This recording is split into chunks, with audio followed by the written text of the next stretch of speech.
As the sun sets and cities surrender to the cool hush of evening, something remarkable awakens. Streets that were ordinary in daylight begin to glow with lanterns and oil lamps. Shadows flicker against old stone walls. The air thickens with aromas roasting meat, simmering broths, fresh herbs carried on the night breeze. Slowly, the markets of the night come alive. For centuries, people have been drawn to these nocturnal gatherings. They were not just places to buy and sell. They were living theaters of human connection. In the dark, with the burdens of daytime set aside, strangers became neighbors, and the marketplace became a stage where food, stories, and laughter were exchanged as freely as spices or silk. The night market offered something more than commerce, it offered belonging. Here, a weary traveler could find warmth in a shared meal. A merchant could weave dreams of distant lands with tales of caravans and ships. A child could marvel at toys made from wood and metal, illuminated by the glow of a single candle. Why did people return night after night? Perhaps because, in the night market, life itself felt heightened. The ordinary became extraordinary. A simple bowl of noodles tasted richer. A song from a street musician seemed timeless, and the laughter of friends echoed longer into the darkness. The hum of nocturnal trade was more than sound, it was a heartbeat. It reminded people that long after the sun disappeared, life still thrived. In these markets, the boundaries between classes blurred.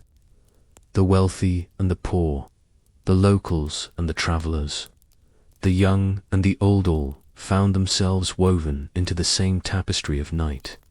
And so, the night market became not just a place to shop, but a symbol of community, survival, and wonder.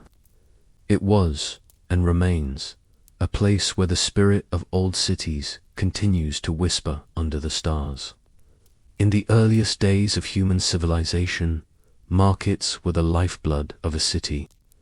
By day, they buzzed with activity. Farmers sold grains, artisans displayed their crafts, and traders shouted prices across crowded squares. But as the day faded, a new rhythm began.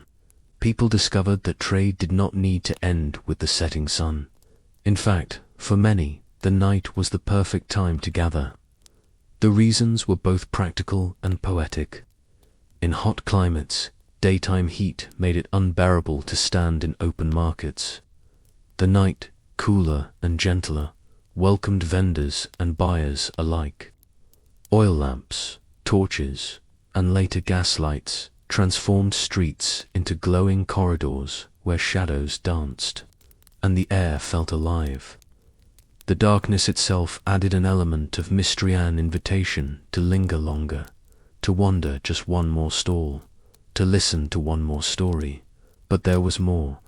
Nighttime markets quickly became social centers. After the labors of the day, families could stroll through alleys filled with aromas of roasted meats, baked bread, or spiced stews.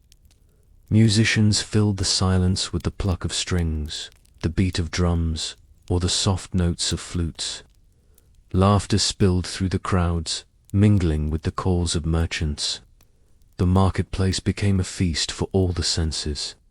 For the weary traveler arriving after dusk, the night market was a refuge. Food, shelter, and conversation could be found under the glow of lanterns. For the poor, it was a chance to earn coin in the evening hours. For the wealthy, it was entertainment, a chance to see and be seen. The night market blurred the lines between necessity and joy, was commerce, culture, and celebration all in one. Over time, cities began to shape themselves around this rhythm. Market streets were designed with alcoves for lamps, wide enough to hold larger crowds after dark. Inns and taverns sprung up nearby, feeding off the energy of night trade. Festivals aligned with moonlit nights, where trade and celebration fused into one endless stream of human interaction. What began as practicality became tradition. The night market was no longer just about avoiding the sun, it was about embracing the moon. It was about finding community when the world was cloaked in darkness. And so, city after city, across continents and centuries, found its own way to celebrate the hum of trade beneath the stars. Long before modern cities lit up their streets with neon lights, the world was connected by pathways of trade that spanned deserts, mountains, and seas.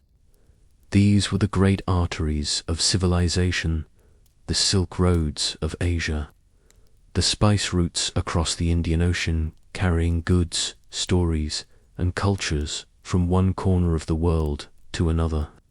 And at every resting point along these routes, the night market thrived. Caravans that journeyed across the sands of Central Asia often arrived at cities by dusk. Camels, heavy with silk, porcelain, and precious stones, would settle near caravanserais, while their owners hurried into the streets to trade. The cool of the evening was the only time the desert heat allowed business to flourish. Merchants unfurled rolls of fabric under the light of oil lamps, their colors gleaming like jewels in the dark. Perfumed spicy cinnamon, cloves, cardamom filled the air, mingling with the scent of roasting meat from nearby stalls. In port cities, sailors returning from weeks on rough seas brought with them treasures from distant lands. At night, docks became alive with activity. The lanterns of ships bobbed like stars on the water, guiding traders into bustling marketplaces where exotic goods changed hands. Pepper from India, nutmeg from the Moluccas, silk from China found eager buyers beneath the moon. But it wasn't only goods that traveled these routes. Ideas, languages, and traditions moved with them. A Persian carpet seller might hear tales of China from a wandering monk. A Venetian merchant could learn Arabic songs while buying spices. The night market became a place not only of trade but of exchange, a crossroads of humanity where cultures blended and boundaries faded. Travelers who passed through these markets often described them as wonderlands of sound and light. Marco Polo wrote of the dazzling bazaars he encountered. Arab geographers detailed the grand markets of Samarkand and Baghdad, each one pulsed with life after sunset, a world where wealth and wonder intertwined. The Silk Roads and spice routes were more than highways of trade. They were lifelines of civilization, and the night markets that lined them were the glowing jewels along those lifelines, sustaining travelers, enriching cities, and shaping the destiny of entire empires. Beneath the stars, humanity found a way to connect, to barter, and to dream of lands far beyond the horizon. In the glow of the moon, commerce took on a meaning far deeper than mere exchange of goods. Across civilizations, the night was never seen as simply darkness. It was mystery, it was rhythm, and for many cultures, it was sacred. To trade beneath the moonlight was not only practical, it was symbolic. It was a way of weaving business into the fabric of spirituality and community. In ancient China, poets often described night markets as places where heaven and earth seemed closest. The moon was believed to bring balance, guiding both farmers in their cycles and merchants in their fortune. To open one's stall under the silver glow was to invite prosperity, as though the universe itself were blessing the transaction. In the Islamic world, the rhythms of prayer often shaped daily life. After sunset prayers, communities found themselves gathering in souks, exchanging not only coins but greetings of peace. The market was an extension of faith, a reminder that trade and worship could coexist in harmony. Lanterns lit the way like earthly stars, echoing the divine order above. For others, the night held protective charm. In parts of Africa, markets after dusk were guarded by ritual songs, drum beats, or incense offered to ward off spirits. In Europe, fairs tied to the phases of the moon were often accompanied by church bells or blessings, as if to guard the commerce from misfortune. The market was not just a place of coin and barter, but a theatre where the spiritual world overlapped with the physical. There was also the simple joy of celebration. Night markets became natural extensions of festivals, harvest feasts, religious holidays, or lunar events. The selling of food, clothing, and trinkets blended seamlessly with dances, performances, and ceremonies. To walk through such a market was to feel that life was both survival and celebration at once. The moonlight economy thrived because it offered more than a transaction. It was comfort for the lonely traveler, livelihood for the struggling vendor, and a spark of wonder for the curious child. To walk among the stalls at night was to believe, if only for a moment, that the world was brighter, friendlier, and somehow closer to the divine. And so, from Morocco to Kyoto, from Cairo to Venice, the hum of trade under the stars carried not just wealth, but meaning. The night market became a mirror of human hope, that even in darkness, there would always be light, laughter, and the promise of tomorrow. Every night market has its own language, and it is spoken not only with words, but with sound. To step into one of these old city markets after dark is to step into a living orchestra. The voices of vendors, the laughter of children, the strum of a stringed instrument all mingle into a symphony that seems to rise with the stars. The first notes often come from the merchants. Their voices carry across the stalls, practiced and rhythmic, honed through generations of trade. A spice seller might call out the virtues of his saffron in poetic phrases. A fabric vendor might sing the beauty of his silks in rhyme. These cries were more than advertisements, they were performances, designed to draw the crowd, to make the passerby turn, pause, and look. Then there was music. In Marrakesh, the gentle beat of a hand drum kept time with the pulse of the crowd. In China, the haunting notes of a bamboo flute drifted through narrow lanes like whispers of the wind. In Europe, fiddles and lutes filled the night with energy, turning the market into both stage and celebration. The music did not simply accompany trade, was part of it. A melody could soften a bargain, charm a buyer, or keep the weary awake. Layered into this soundscape was laughter, the universal language of human gathering. Children played in the glow of lanterns, their voices rising above the crowd. Families greeted one another warmly, exchanging news as much as coins. Even arguments sharp, but brief added to the rhythm of the night. It was a living reminder that markets were never silent, because life itself was never silent. And always, underneath it all, came the softer sounds, the crackle of roasting meat, the hiss of boiling pots, the shuffle of sandals on stone, the hum of 1,000 conversations blending together. To walk through such a place was to be immersed in a sea of sound where every note, every cry, every whisper became part of a collective heartbeat. The sounds of the night market told stories. They told of survival, of joy, of longing, and of belonging. They reminded all who listened that a city was more than its walls or its streets. It was the music of its people, alive even after the sun had gone. In the heart of old China, long before electric lamps lit the avenues, the night was guided by lanterns. Their soft red glow lined narrow alleys and wide boulevards alike, creating rivers of light that flowed through the ancient city of Beijing. And within those glowing paths, the night bazaar flourished. As dusk fell, the city's wooden gates closed, sealing out the dangers of the steppe. But inside, life was far from over. Merchants began to roll out their stalls, balancing goods upon tables, carts, and even mats laid across stone pavements. Lanterns swayed gently overhead, their painted surfaces glowing like miniature suns. For the people of Beijing, the evening hours were not an end but a beginning. Here, one could find everything. Silk embroidered with dragons, paper fans painted with mountains, strings of jade beads, and polished brass trinkets. But the true magic was in the food. Steam drifted from bamboo baskets filled with dumplings, skewers of meat roasted over charcoal, and sweet pastries laced with honey and sesame.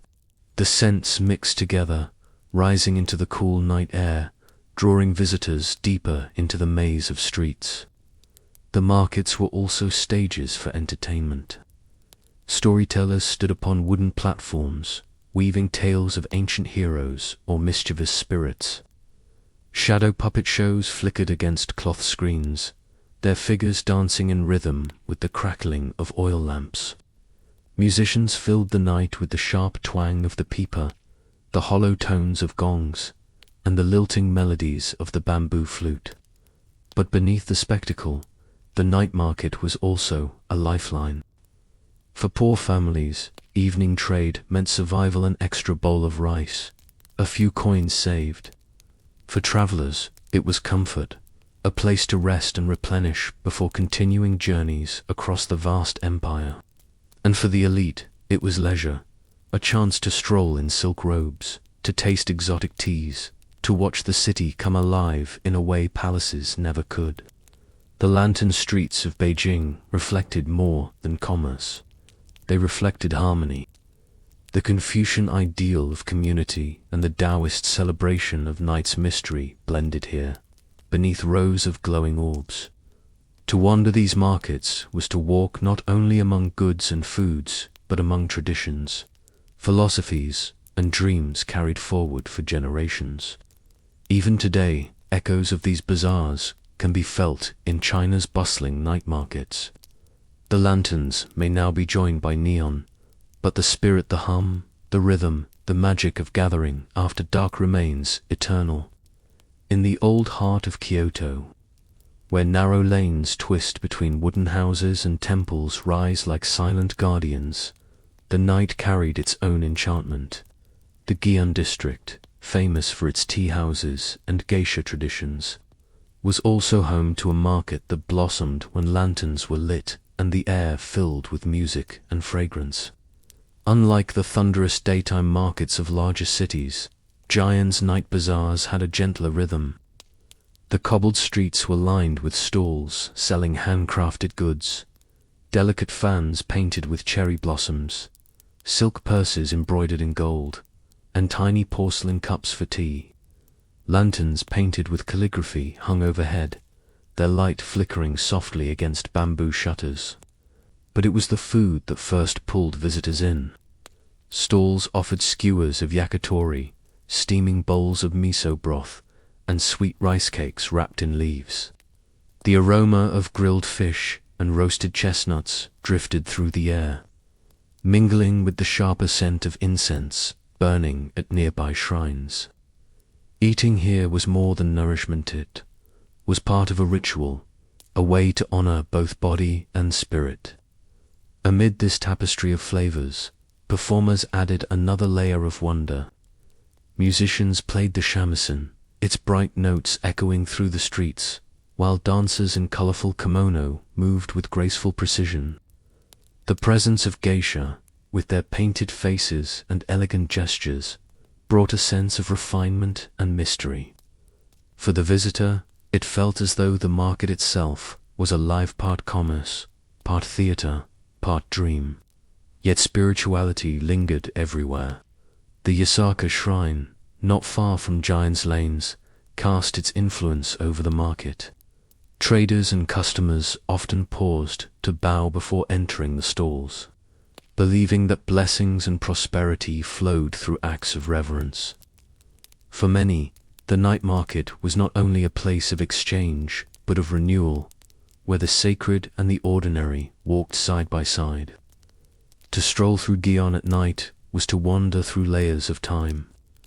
Past and present blended seamlessly. The ancient rhythms of Japan's traditions pulsed beneath the vibrant heartbeat of trade. Visitors found themselves not merely shopping, but stepping into a living story, one told in food, art, music, and the quiet wisdom of Kyoto's streets.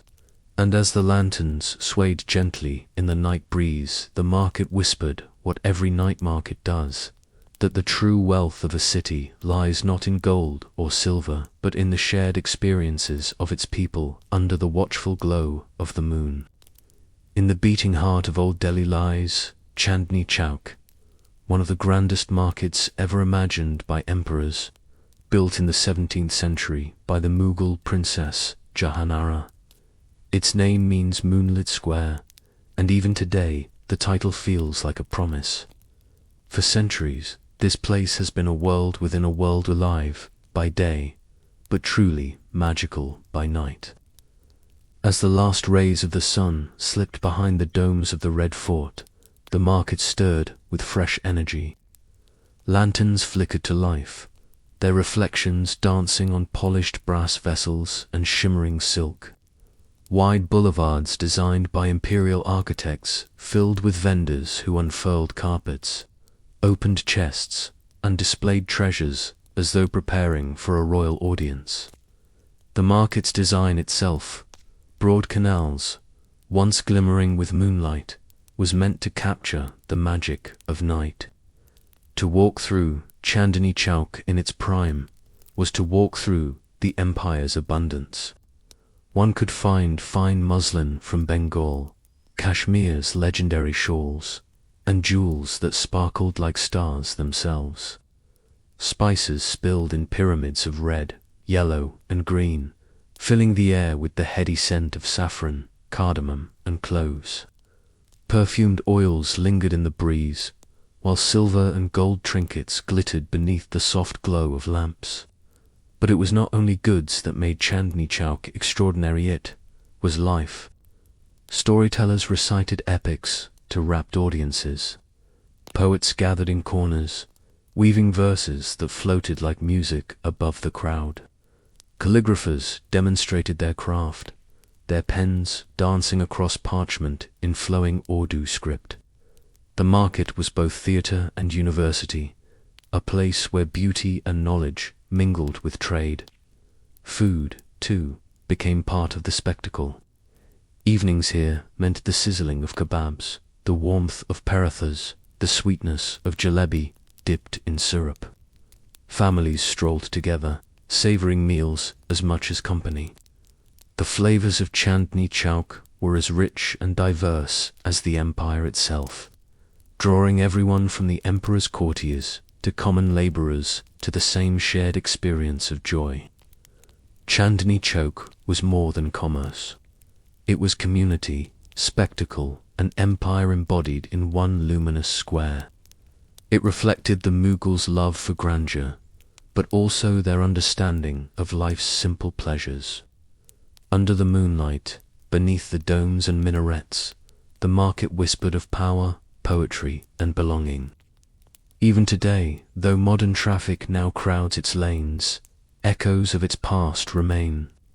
The hum of trade still rises after dark, the flavours still entice, and the lantern glow, though now joined by neon, still keeps alive the old dream of a moonlit square.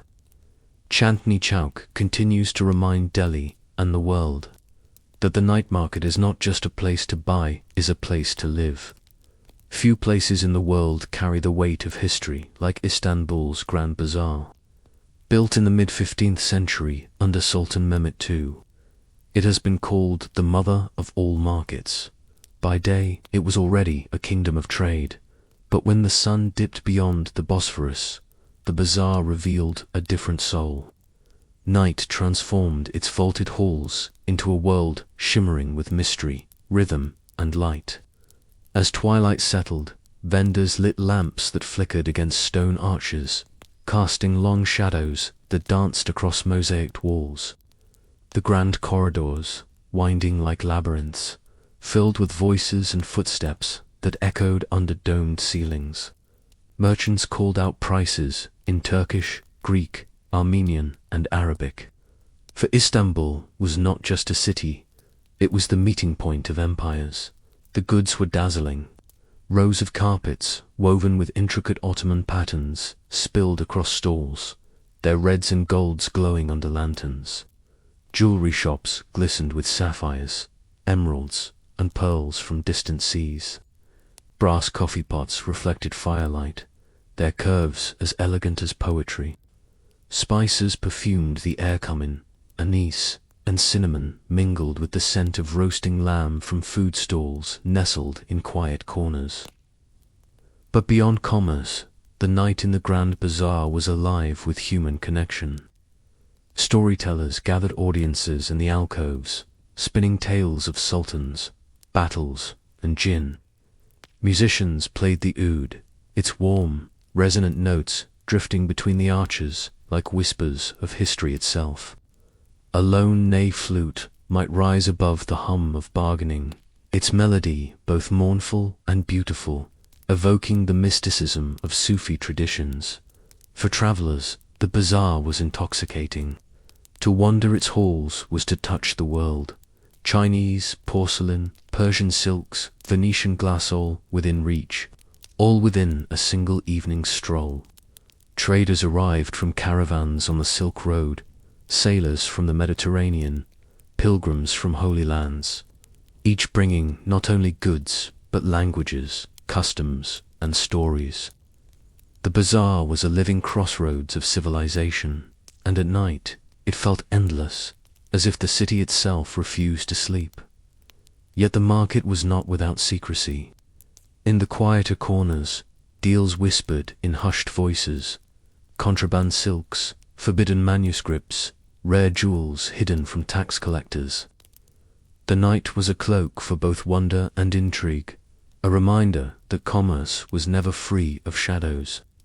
The Grand Bazaar by night embodied the Ottoman spirit, opulent, diverse, and alive with energy that bridged continents. Under the lantern glow, Istanbul was not merely a city but the center of the world, a place where East and West embraced in trade, culture, and story, and even now, centuries later, the hum of the bazaar after dusk still carries that same timeless magic. In the heart of Thailand, where rivers and canals weave through the landscape like silver threads, the night market takes on a form unlike any other. Here trade does not unfold on cobbled streets or under vaulted roofs, but upon the water itself. The floating markets of Bangkok are living rivers of commerce, where wooden boats drift beneath lantern glow, carrying food, goods, and stories across the water. As dusk settles, the Chao Phraya River and its branching canals shimmer with reflected light. Vendors paddle their boats close together, each one piled high with treasures. Bright tropical fruits stacked like jewels, fragrant herbs bundled in green leaves, freshly grilled seafood releasing ribbons of steam into the humid air. The water becomes an ever-moving marketplace, its surface alive with ripples and reflections of flickering candles balanced on boats' edges. The sounds are gentle, yet vibrant. Oars splash softly, voices call across the canals, and the sizzle of woks rises from floating kitchens. A vendor might fry golden bananas in bubbling oil, while another prepares steaming bowls of noodle soup, handing them carefully across the water to waiting hands. The air is a tapestry of aromas: lemongrass, chili, coconut, and smoke blending into a fragrance that belongs only to Thailand's nights. But floating markets are not only about food, they are also windows into community. Families gather on wooden docks, their children leaning over the edge to watch lanterns bob across the canal. Monks in saffron robes walk silently along the water's edge, their presence lending calm to the energy of trade. For villagers who once relied on rivers as lifelines, the market is not just commerce, it is tradition, a continuation of a way of life built on water. There is beauty, too, in the pace. Unlike the hurried bustle of city streets, the floating night market moves slowly, gently, in rhythm with the current.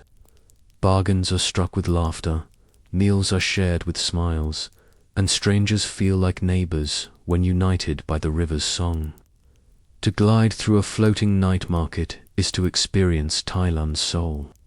It is to see that commerce can be graceful, that trade can carry the calm of water and the warmth of community. And when the last lanterns are blown out and the boats drift back into the darkness, one feels that the river has whispered a secret, that even in the quietest corners of the world, life finds a way to shine. In the heart of Morocco, where the Atlas Mountains watch over the desert, lies Marrakesh, ancient city whose soul awakens with the fall of night. The Medina, its old walled quarter, is a labyrinth of narrow alleys, red clay walls, and hidden courtyards. But when dusk arrives, its squares and streets transform into a living tapestry of color, sound, and fragrance. The legendary night markets of Marrakesh. The beating heart of this spectacle is Gemma Elefine, the great square that glows like a firelit stage once the sun sets. As twilight deepens, hundreds of stalls rise as if from nowhere, tables piled with fruits, pyramids of spices glowing gold and crimson, lanterns dangling from wooden poles, their light flickering against the desert night. Smoke from food stalls curls into the air, mingling with the call of merchants and the rhythm of hand drums. The scents are unforgettable. Cumin, saffron, cinnamon, and turmeric drift through the market, blending with the aroma of slow-cooked tagines, roasted meats, and sweet mint tea. Every breath seems heavy with spice, as though the air itself has been seasoned by centuries of trade. But Marrakesh's Medina is not only a market, is a theatre. Storytellers gather circles of listeners, weaving tales of heroes, saints, and tricksters. Snake charmers coax cobras to rise in rhythm with pipes, their movements swaying with the pulse of drums. Musicians fill the night with the notes of lutes and flutes, while acrobats leap and twirl, their bodies moving like shadows against the firelight. The market is alive not only with trade, but with performance, with spectacle, with wonder. For travelers of centuries past, this was a gateway to Africa and beyond. Camel caravans brought salt from the Sahara, gold from Timbuktu, and silks from distant lands. Locals bartered for cloth, pottery, and jewelry, their voices rising together in a chorus that echoed through the stone arches of the Medina. The night market was a place where the desert met the world, where goods, ideas, and cultures blended under the watch of the stars. Even now, as modern lights mix with old lanterns, Marrakesh retains its ancient magic. The Medina remains a place where the boundaries between past and present blur, where a visitor can feel centuries of history whispering through every stall and every story. To wander its night markets is to taste not just food, but tradition, not just commerce, but community, not just a square, but the soul of Morocco itself. In the heart of Cairo, where minarets pierce the skyline and the Nile carries the weight of history, lies Khan el-Khalili, a market that has stood for over 6 centuries.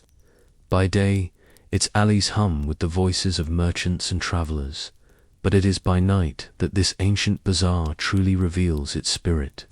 Under lantern light and the glow of hanging brass lamps, Khan el-Khalili becomes not just a market, but a memory of Egypt's golden ages.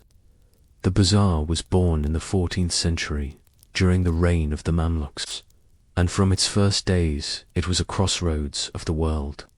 Traders from Africa, Asia, and Europe all found their way to Cairo, bringing with them spices, cloth, perfumes, and jewels. As dusk fell, the market became a place of both commerce and wonder, alive with the murmur of many languages, Arabic, Turkish, Persian, Italian, woven together like threads of a single tapestry. To walk here at night is to step into a labyrinth. Narrow passageways twist and turn, their stone walls hung with shimmering fabrics that catch the light of oil lamps.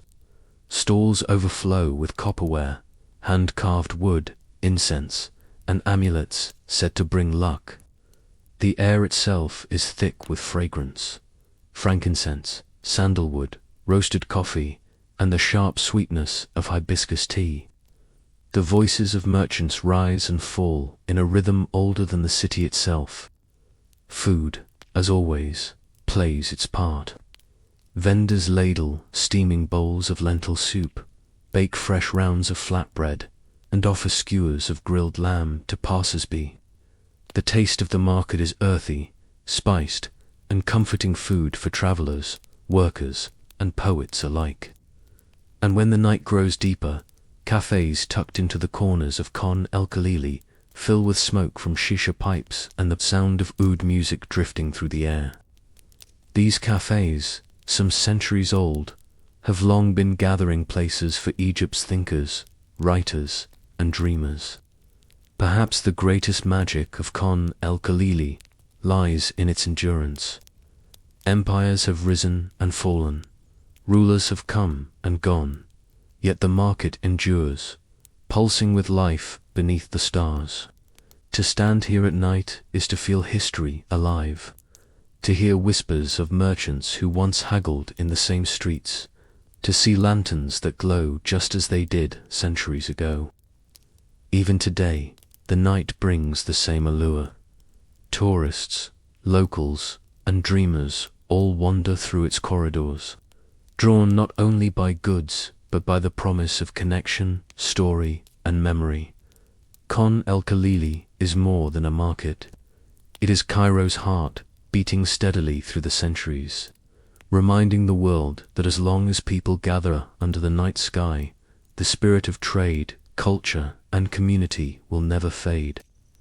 Damascus, often called the world's oldest continuously inhabited city, has always been a place where history breathes through every stone and every street. Its souks-covered markets that stretch like endless arteries through the ancient city have for centuries been the lifeblood of trade. And when night descends, these markets take on a character all their own, glowing softly beneath vaulted ceilings and echoing with the whispers of 1,000 years. The Souk al-Hamidia, perhaps the most famous, is a marvel of arches and stone. At night, lamps burn low, casting golden light upon iron shutters and patterned carpets. The street is alive with merchants calling out, their voices softened by the hour but still insistent, offering silks, perfumes, spices, and sweets.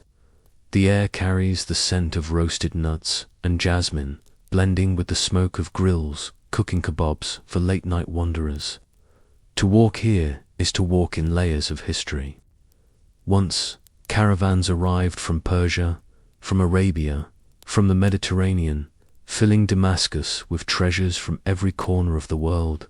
Traders from distant lands brought ivory, glass, and fine fabrics, while local artisans offered damask cloths, so prized it carried the city's name across empires. By night, these goods gleamed more brightly beneath candlelight, as though the shadows themselves wished to guard their secrets. The sounds are gentler than by day. The clang of metalworkers still rings faintly from hidden workshops. The murmur of bargaining lingers in Arabic, Turkish, and Armenian, a reminder of the city's role as a crossroads of cultures. Sometimes, a flute's haunting notes float through the narrow alleys, turning the market into both commerce and poetry. Yet the night souks of Damascus were more than places of trade, they were meeting places. Families strolled beneath arched ceilings, stopping for syrup-soaked pastries, while poets and scholars gathered in coffee houses, their conversations mixing with the smoke of shisha and the smell of cardamom. For centuries, the souks were the heartbeat of Damascus after sunset, carrying the rhythm of a city that never truly slept. In recent years, war and hardship have dimmed some of these lights. Many stalls stand empty, and the echoes of past centuries sometimes feel louder than the voices of the present. Yet still, the spirit of the Damascus souks endures. Lanterns continue to burn, vendors continue to open their shutters, and the fragrance of spices continues to rise into the night air.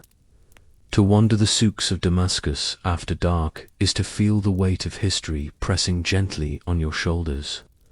It is to know that this city, no matter how scarred, has never surrendered its soul. And as long as the souks flicker with life in the night, Damascus will remain what it has always been, a city of endurance, of beauty, and of stories whispered beneath the stars. Few cities carry the weight of faith and history as heavily as Jerusalem. Within its ancient stone walls, sacred to three great religions, the marketplaces have always been more than centers of commerce. By night, when lamps glow against the limestone arches and the sound of prayers fades into the distance, Jerusalem's markets become something timeless, a place where devotion, food, and trade merge into one living experience. The old city's bazaars wind like rivers through its quarters, Muslim, Christian, Jewish, and Armenian each, one alive with stalls that reflect centuries of culture. At dusk, the streets narrow into shadowed corridors, and lanterns light the way. Merchants spread out colorful rugs, spices stacked in pyramids, and brass lamps that glitter like captured stars. The air is filled with scents that seem both earthly and divine. Cumin, za'atar, roasted coffee, and the warm sweetness of baklava. For pilgrims, the night market has always been part of the journey. After prayers at the Western Wall, or the Church of the Holy Sepulchre, or the Al-Aqsa Mosque, many would walk into the markets to eat, to rest, to take a piece of Jerusalem home with them. Vendors offered olive wood carvings, rosaries, candles, and calligraphied tokens of faith carried back across the world. Under the glow of lamps, the sacred and the everyday blurred. Food was, and remains, central to the night market's charm. Bowls of hummus drizzled with olive oil, fresh pitas pulled from clay ovens, skewers of lamb sizzling over hot coals. These simple dishes bound strangers together at wooden tables. Here, in the soft glow of lanterns, faith was not only expressed in temples and mosques, but in the act of breaking bread with one another. The sounds of Jerusalem's market nights carried their own music. The bargaining of merchants rose like song, blending with laughter, footsteps on stone, and the occasional melody of a stringed oud. The atmosphere felt at once ancient and alive, as though centuries of voices still lingered in the stones. And though the city has known division, the market at night often told a different story, one of mingling. In these narrow lanes, people of many faiths and languages crossed paths, shared meals, exchanged goods, and built fleeting moments of peace beneath the stars. To wander Jerusalem's markets after dark is to feel not just commerce, but connection. It is to sense the city's heartbeat, pulsing through the aroma of spices, the warmth of bread, and the glow of countless lamps. In this sacred place, the night market reminds us that beyond faith and beyond history, humanity gathers together most simply to eat, to talk, to trade, and to dream under the same sky. In the heart of Mesopotamia, along the banks of the Tigris River, once stood a city that shimmered like a jewel of civilization, Baghdad. During the Abbasid Caliphate, from the 8th to the 13th centuries, it was not only the seat of power but the beating heart of culture, learning, and trade. And when night fell over its domes and minarets, Baghdad's markets came alive with a brilliance that matched its title, the City of Peace. The markets near the Tigris thrived on the lifeblood of the river. Barges carried goods from India, Persia, and China, while caravans arrived from distant deserts. By day, the streets were vibrant with trade, but by night they transformed into something extraordinary. Lamps glowed in their thousands, strung across alleys and stalls, reflecting on copper vessels and polished glass. The air filled with scents of saffron, musk, and rosewater, mingled with the smoke of roasting meats. To stroll through these markets at night was to step into a living library of cultures. One might pass a merchant selling silks from China, a bookseller offering translations of Greek philosophy, and a spice dealer weighing cinnamon from Sri Lanka within the same row of stalls. Baghdad was a crossroads of the world, and its night markets were mirrors of its greatness. The hum of trade mixed with the murmur of learning. Scholars from the great house of wisdom often wandered the bazaars after dusk, debating ideas over cups of coffee or sweet sherbet. Musicians played the oud and konan, their melodies drifting above the sound of bargaining. Storytellers recited tales that would later inspire the 1001 Nights, weaving magic into the night air. The river itself added to the beauty. Lanterns from market stalls reflected on the Tigris like scattered stars, and boats tied along the banks became part of the night's rhythm. Many travelers wrote of the city as a wonder of the world, a place where wealth and wisdom coexisted, and where the marketplace was as much a stage for culture as for commerce. Yet Baghdad's night markets were not only about splendor. For the poor, they were a lifeline. Street vendors sold simple bowls of lentils, bread hot from clay ovens, and grilled fish caught fresh from the river. The city was vast, but in the markets, rich and poor mingled under the same lamps, sharing space, stories, and sustenance. Though wars and time have scarred the city, echoes of that golden age still linger. The Tigris still flows, the smell of spices still rises in its streets, and the hum of trade still endures after dusk. To imagine Baghdad's night markets is to glimpse a time when the city was the heart of the world, a place where rivers of commerce, culture, and imagination all flowed together beneath the stars. Venice, the floating city, has always been a place where water and life are inseparable. Its canals, bridges, and gondolas form not just a city, but a living dream built on the sea. And at night, when the day's gondoliers rest and the palazzos fall quiet, Venice awakens in another way through its midnight fish markets. The Rialto market, centuries old, stood at the very heart of Venetian commerce. By day it bustled with traders and townsfolk, but by night its spirit shifted. Boats arrived under the cover of darkness, lanterns bobbing gently on the lagoon, each one heavy with the day's catch from the Adriatic. The air was cool, filled with salt and seaweed, carrying the faint splash of oars cutting through the water. Vendors unloaded their goods directly onto the docks. Silver eels, gleaming tuna, and baskets of shellfish glistened in the firelight. Merchants worked quickly, shouting prices, haggling in Venetian dialect, and passing crates from hand to hand. The voices echoed through stone arcades, blending with the sound of bells from distant churches marking the hour. But there was more than trade happening here. The midnight market was a heartbeat of Venice's survival. The Republic depended on the sea, and every night's exchange kept the city fed and its economy alive. Fishermen from small islands mingled with wealthy Venetian buyers, their worlds colliding in the brief, liminal hours before dawn. The poor came too, seeking leftovers or bargains at the edge of the market, ensuring that no fish went to waste. The atmosphere carried its own poetry.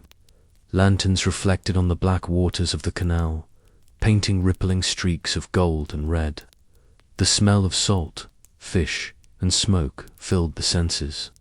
For travelers who found themselves wandering here at night, it was a vision of Venice not found in palaces or cathedrals, but in the raw, vital exchange of life itself. Even today, echoes of those markets remain. The Rialto still hosts fishmongers at dawn, though modern lights now outshine lanterns. Yet the memory of those midnight trades lingers in the city's stones, in the salt that clings to its air, and in the stories whispered by gondoliers gliding through moonlit canals. Venice's midnight fish markets remind us that behind the grandeur of empires and the beauty of art, it was always the humble rhythm of tradesmen with boats, lamps, and nets that kept the city alive beneath the stars. Paris has long been called the City of Light, but centuries before its boulevards sparkled with electricity, the glow of torches and lanterns illuminated its nighttime fairs. In medieval and Renaissance Paris, these moonlit gatherings transformed quiet squares into vibrant theatres of life, where trade, entertainment, and celebration wove together beneath the stars. The Foyer Saint-Germain and the Foyer Saint-Laurent were among the most famous.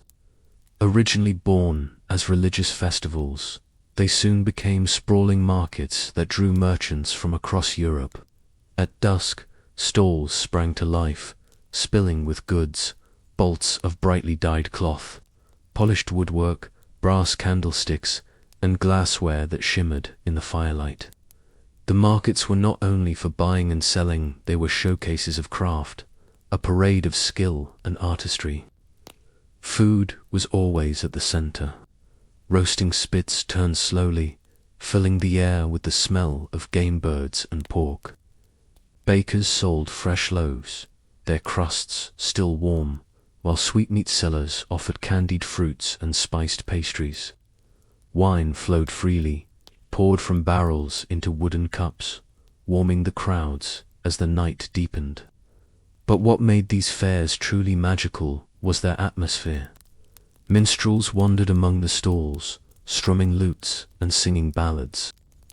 Acrobats leaped and tumbled, drawing gasps from children who clutched their parents' hands. Jugglers tossed flaming torches into the air, their sparks dancing like stars. The fair was part market, part carnival, a place where ordinary life gave way to wonder once the sun had set. The markets were also social crossroads. Nobles in fine clothing mingled with artisans, merchants, and peasants.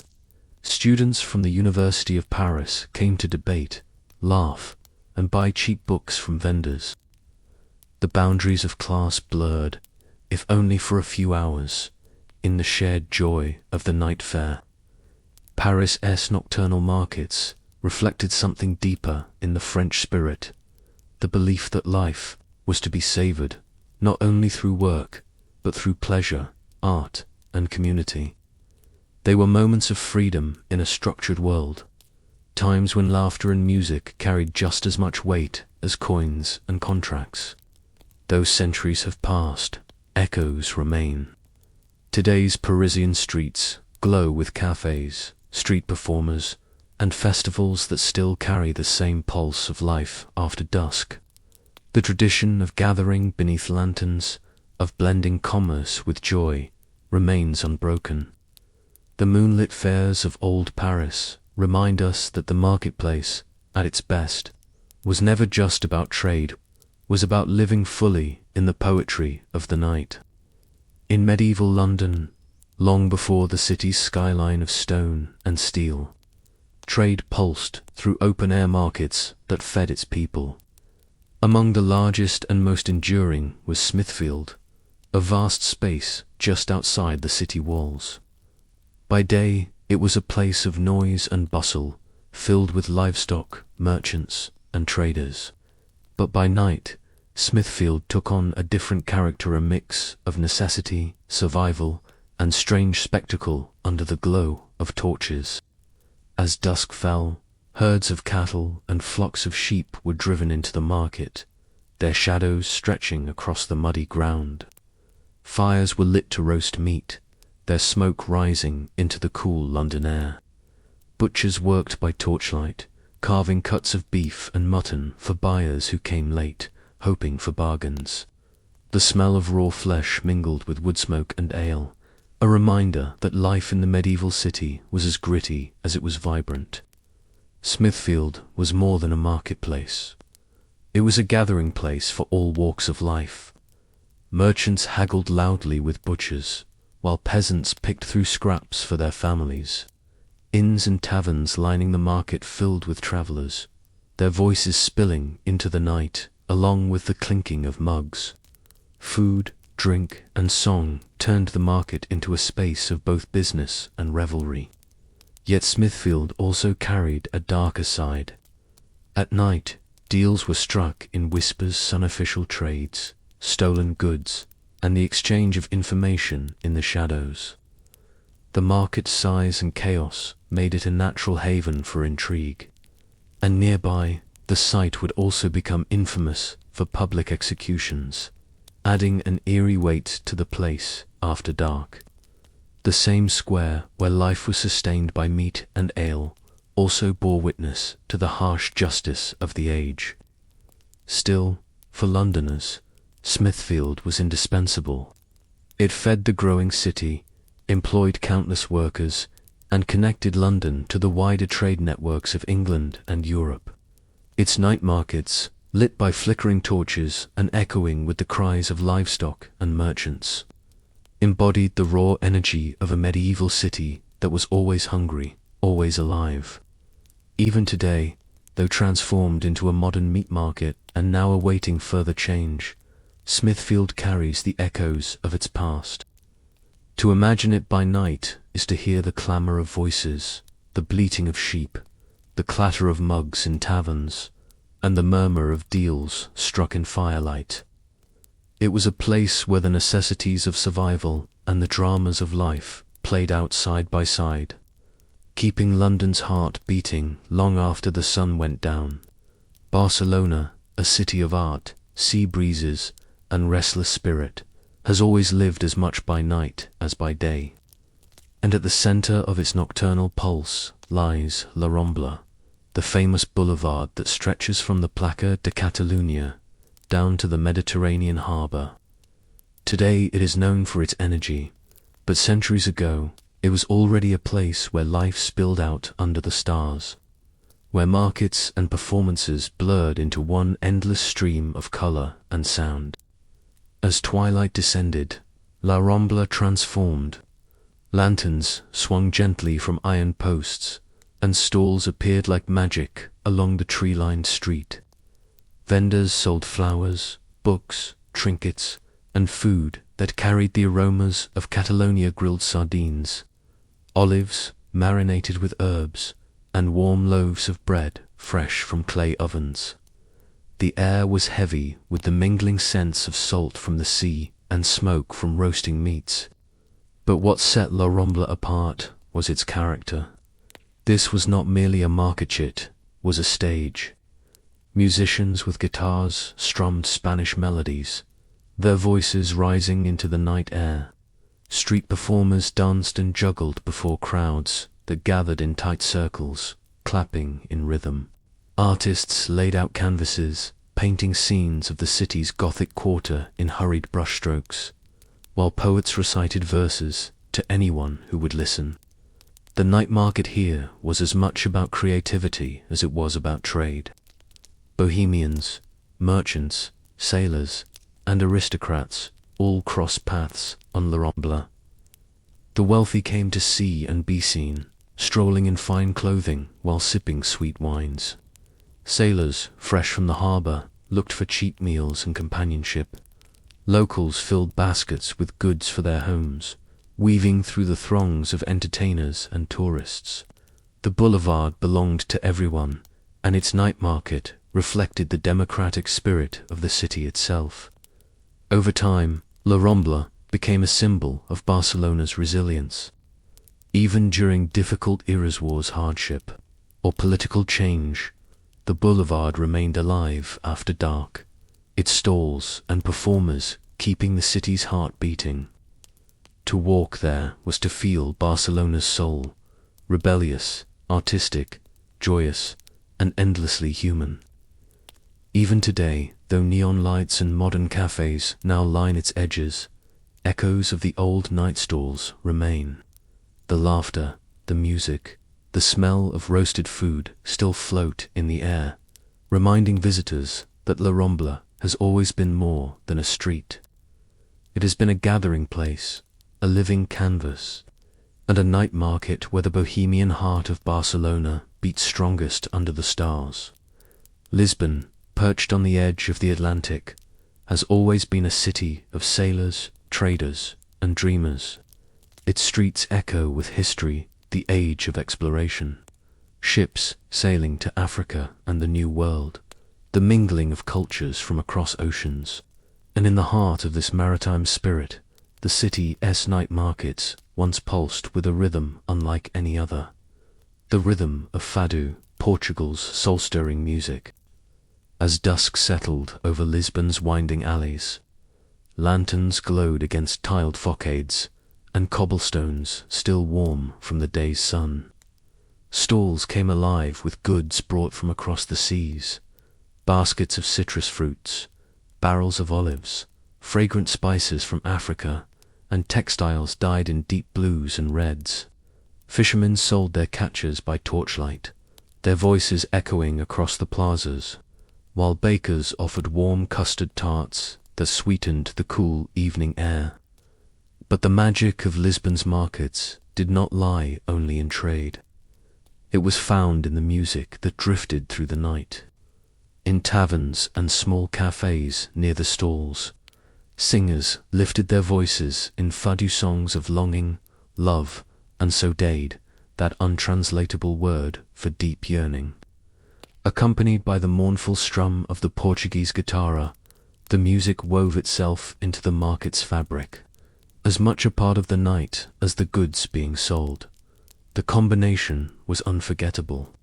Shoppers paused to listen, their baskets in hand, their hearts caught in the melancholy beauty of the songs. Merchants leaned against their stalls, quietly humming along. Strangers became companions for a moment, bound together not only by food and wine, but by the shared emotion that fado carried. Lisbon's night markets became gatherings where the ordinary and the transcendent merged. People came to buy necessities, but they left having tasted something larger, a connection to the sea, to the city's past, and to the sorrow and hope carried in its music. The market was commerce, but it was also catharsis, a place where emotion and livelihood were inseparable. Even today, as Lisbon's neighborhoods host modern night festivals, the echo of those nights remains. Fado still drifts through the air, lanterns still light the cobbled squares, and markets still hum with voices that carry both trade and tradition. In Lisbon, the night has always belonged to music, to memory, and to the quiet magic of markets that glow beneath the stars. Deep in the heart of Morocco lies Fez, a city of winding alleys, towering gates, and hidden courtyards. Known as one of the great spiritual and cultural capitals of North Africa, Fez holds a secret that awakens most vividly at night. Its ancient Medina markets, within its labyrinthine streets, after the sun slips below the horizon. The city seems to breathe a different life, one woven with mystery, tradition, and timeless beauty. The Medina of Fez is a maze, with alleys so narrow that only donkeys can pass through. By day, it teems with energy, but by night, it transforms into something quieter, yet no less vibrant. Lanterns and oil lamps flicker against walls of stone, their glow reflecting on brass trays, copper pots, and colorful ceramics stacked high in shop fronts. The light seems to blur the boundaries of the maze, guiding travelers deeper into its heart. The scents of Fez at night are unforgettable. Spices, paprika, saffron come and spill from burlap sacks, their aromas heavy in the cool air. The sweetness of dates and honey pastries mingles with the savory scent of lamb stews simmering in clay pots. From bakeries tucked into corners of the Medina, the smell of fresh cobs bread drifts into the streets, drawing people together. But Fez's night markets are more than food and goods. They are guardians of tradition. Artisans continue crafts passed down for generations. leatherworkers pounding hides in ancient tanneries, weavers at their looms creating intricate patterns, calligraphers shaping Arabic letters with a grace that feels almost sacred. At night, these crafts seem to carry added weight, illuminated by firelight as though revealing their timelessness. The Medina is also a place of community. Families stroll together, neighbors pause to share tea, and children chase one another through the alleys while their laughter echoes between high stone walls. In quiet corners, religious chants may be heard from zaviyas, small spiritual lodges where Sufi practices blend with the hum of the market outside. Commerce and devotion coexist seamlessly, reminding all who pass through that Fez is not only a city of trade, but of spirit. To wander Fez at night is to lose oneself in a labyrinth that feels eternal. The city's rhythm slows, its voices soften, and yet its heart beats strongly beneath the stars. In every lantern's glow, in every spice-laden breath, one senses the endurance of Moroccan tradition preserved, not in museums or monuments, but in the living marketplace of the Medina itself. If Fez is a city of labyrinthine tradition, then Lagos is its dazzling opposite, a city that never stops moving. Nigeria's largest metropolis, with its millions of people and endless energy, comes most alive after the sun sets. The night markets of Lagos are not just places of trade, they are thunderous celebrations of life, glowing with neon, bursting with sound, and alive with a spirit that refuses to rest. When dusk falls, the streets of Lagos fill with light. Stalls spill into the roads, their umbrellas glowing under hanging bulbs powered by generators. The air hums with electricity, not only the buzz of wires, but the pulse of the crowd.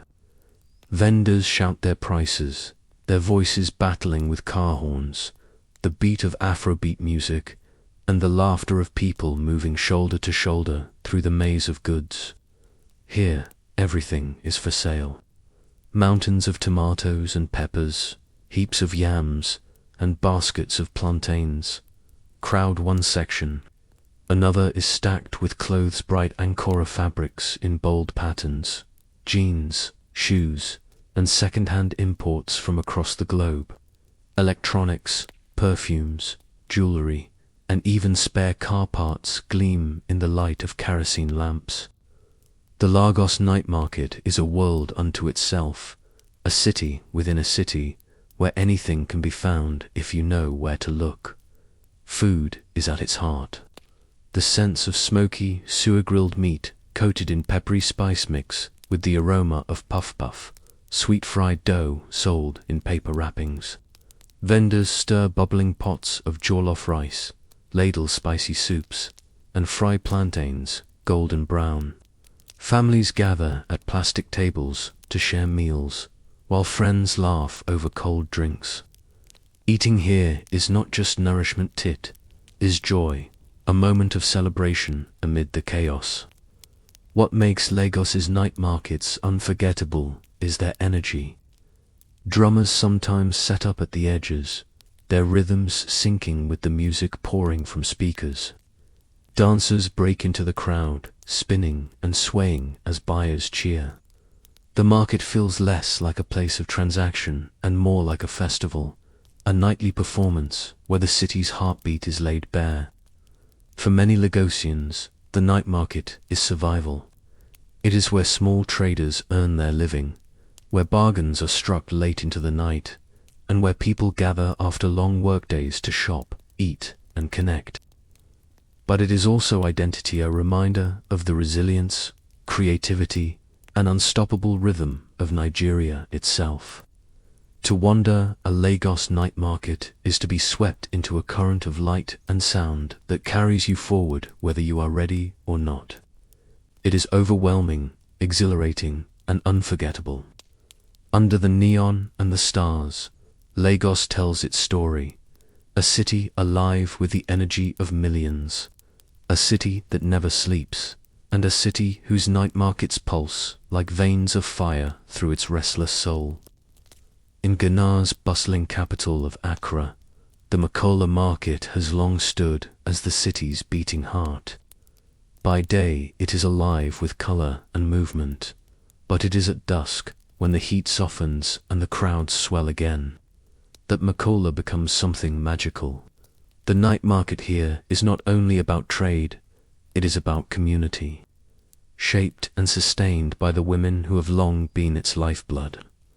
As the sun dips low, the stalls glow beneath strings of light bulbs powered by small generators. Umbrellas spread like sails above the walkways, shading goods that gleam under the artificial glow. The air is filled with voices, almost all of them women, as traders call out prices with practiced rhythm. These market women, often called market queens, hold not just their stalls, but entire sections of trade in their hands. They set prices, organize sellers, and ensure the flow of goods. Their voices are strong, their laughter louder, their presence undeniable. The goods spill across the market like a rainbow. Brightly patterned kente cloth folded in neat piles. Brass jewelry polished until it gleams. Baskets of oranges, pineapples, and mangoes shining under the lights. The spice stalls are perhaps the most intoxicating, with heaps of dried chilies, ginger, and groundnut paste filling the air with sharp, earthy scents. And everywhere, the market hums with motion, bargaining, buying, sharing, and eating. Food, as always, binds the night together. Vendors stir pots of light soup rich with fish and herbs. Plantains sizzle in oil, served with beans and spicy pepper sauce. Jollof, rice, steaming and fragrant, fills plastic bowls that families and friends carry away to share. The scent of smoked fish lingers in the air, blending with the sweetness of fresh fruit and the earthy smell of roasted groundnuts. Yet beyond the goods and the food, what makes Makola's night market unforgettable is its sense of community. Women sit side by side, trading stories as well as wares. Neighbors greet each other warmly, exchanging news as coins pass between their hands. Children dart through the crowds, chasing one another with carefree laughter. The market is not simply an economy, it is a living family, sustained by trust, resilience, and connection. For generations, Makola has been the place where Ghana's spirit shines brightest after dark. It is a place where women's labor has built both livelihoods and legacies, where the city's pulse is strongest in its narrow lanes. To stand in Makola at dusk is to feel the essence of Accra, itself vibrant, resilient, and deeply human, glowing long after the sun has set. Nairobi, the vibrant capital of Kenya, is a city that thrives on movement. By day, its streets are filled with traffic, commerce, and the rhythms of modern life. But when the sun dips behind the Ngong Hills and the cool of night settles in, the city reveals another side of itself. The open-air, midnight bazaars that pulse with light, music, and community. The markets usually begin quietly. Vendors set up stalls along busy roadsides, arranging vegetables, fruits, second-hand clothing, and household goods beneath strings of bulbs powered by portable generators. Then, as the evening deepens, the energy builds. Crowds gather, the sound of bargaining rises, and the market begins to hum with the unmistakable heartbeat of Nairobi after dark. Food stalls form the center of these gatherings. The scent of Nyama Choma grilled meat fills the air, seasoned with salt and chili, sizzling over open flames. Corn is roasted on charcoal grills, its sweet smoke drifting through the lanes, while chapati sizzles on hot pans, layered and folded with care. Cups of chai, spiced with ginger, are served steaming hot to ward off the night's chill. Eating here is not just a necessity, is a ritual of togetherness, a reminder that food is best when shared. Music often spills into the night as well.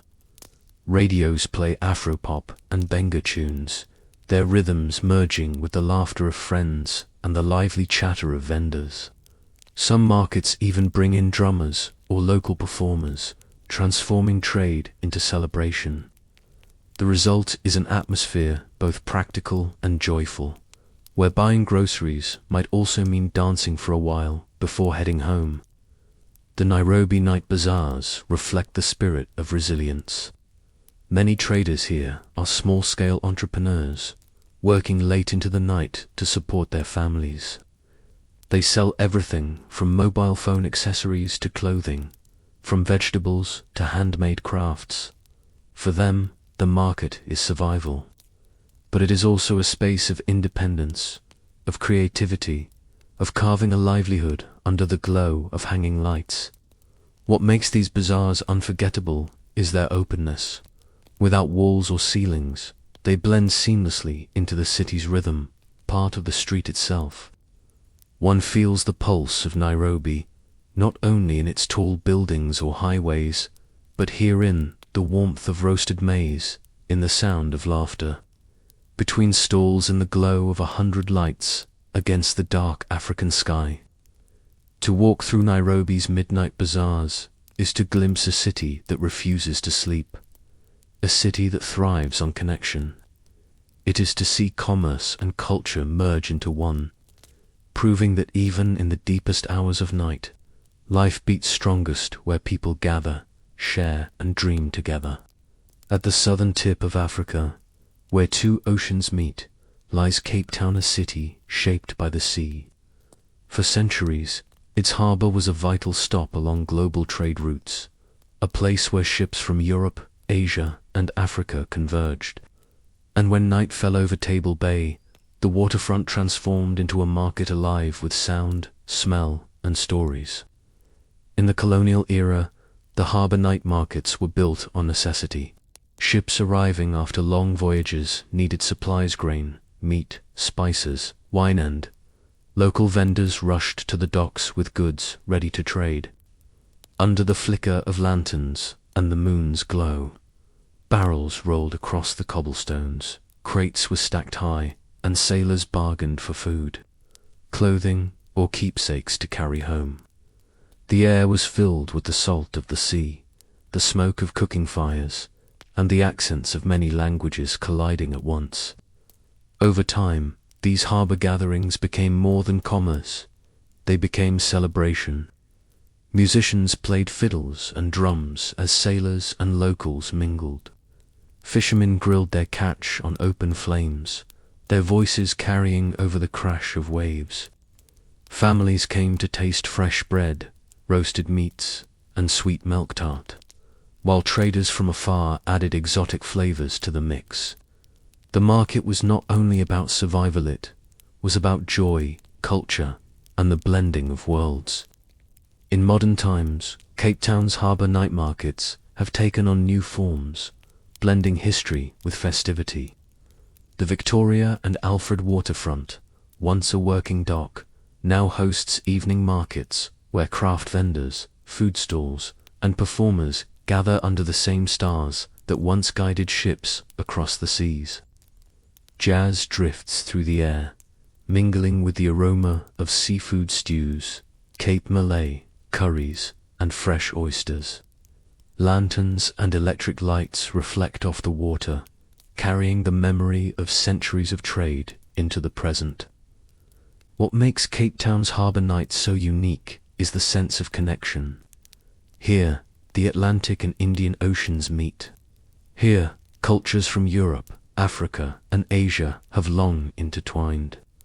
To walk through the market at night is to feel that history alive, the echo of sailors, the rhythm of drums, the scent of spices carried on the ocean breeze. Cape Town's harbour markets remind us that the sea is not only a boundary but a bridge. For centuries it brought people goods and stories together, and even now, as laughter and music rise into the night sky, the harbour continues to be what it has always been, a place where the world meets under the stars. In Rio de Janeiro, a city of mountains, beaches, and endless rhythm,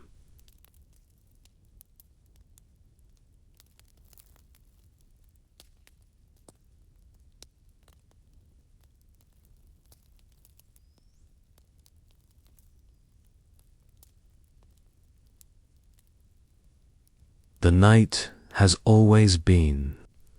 By day, the streets buzz with color and heat, but when darkness falls, Rio comes alive in a way few cities can match. Its night markets are not only places to eat and shop, they are woven seamlessly into the heartbeat of samba, a rhythm that defines Brazil itself. As evening descends, stalls spring up along busy streets and near open squares. Vendors spread their wares under strings of lights, bright fabrics dyed in tropical colors, hand-carved wooden trinkets, jewelry made from shells and seeds, and baskets of fruit that glow like jewels, papayas, pineapples, guavas, and passion fruit. The air is filled with the sweetness of sugarcane juice being pressed fresh, mingling with the smoke of skewers grilling churrasco over open flames. And then comes the music. Drums begin to beat, their rhythm echoing through the market like a second heartbeat. Guitars and cavaquinhos join, weaving melodies that flow as easily as the crowd itself. Voices rise in samba songs, sometimes mournful, often joyous, and soon the market becomes more than commerce. It becomes a dance floor beneath the stars. People gather not only to buy, but to celebrate. Families share bowls of feijoada, the rich black bean stew, while couples sway to the music with plates of fried pasties in their hands. Children chase one another between stalls, their laughter blending with the beat of tambourines. Travelers, drawn in by the rhythm, find themselves part of the celebration, unable to resist the pull of samba. In Rio, the night market is inseparable from music. Samba was born in the neighborhoods of the poor, in gatherings where food, dance, and trade were one. The markets carried that tradition forward, offering spaces where communities could thrive even in hardship, where joy could not be silenced, and where rhythm became survival as much as expression. Even now, Rio's night markets carry that same spirit. Neon may have joined lantern light, and modern vendors sell electronics alongside food, but the essence remains unchanged. The rhythm of samba still fills the night, still draws people together, still transforms trade into celebration. To walk through a Rio night market is to feel the city's soul. It is to taste its flavors, hear its music, and join its dance. And as the drums echo into the night, one realizes that in Rio, commerce and culture are never separate. They are two parts of the same heartbeat, keeping the city alive long after the sun has set. In Buenos Aires, the Argentine capital where the Rio de la Plata meets the sea, night has always carried its own kind of elegance. Here, trade and culture are inseparable, and nothing reflects this more vividly than the markets that stir to life after dusk. In their glow, one finds not only goods and food, but the heartbeat of Argentina itself, tango. As lanterns flicker on in the narrow streets of San Telmo and La Boca, vendors arrange their stalls with quiet pride.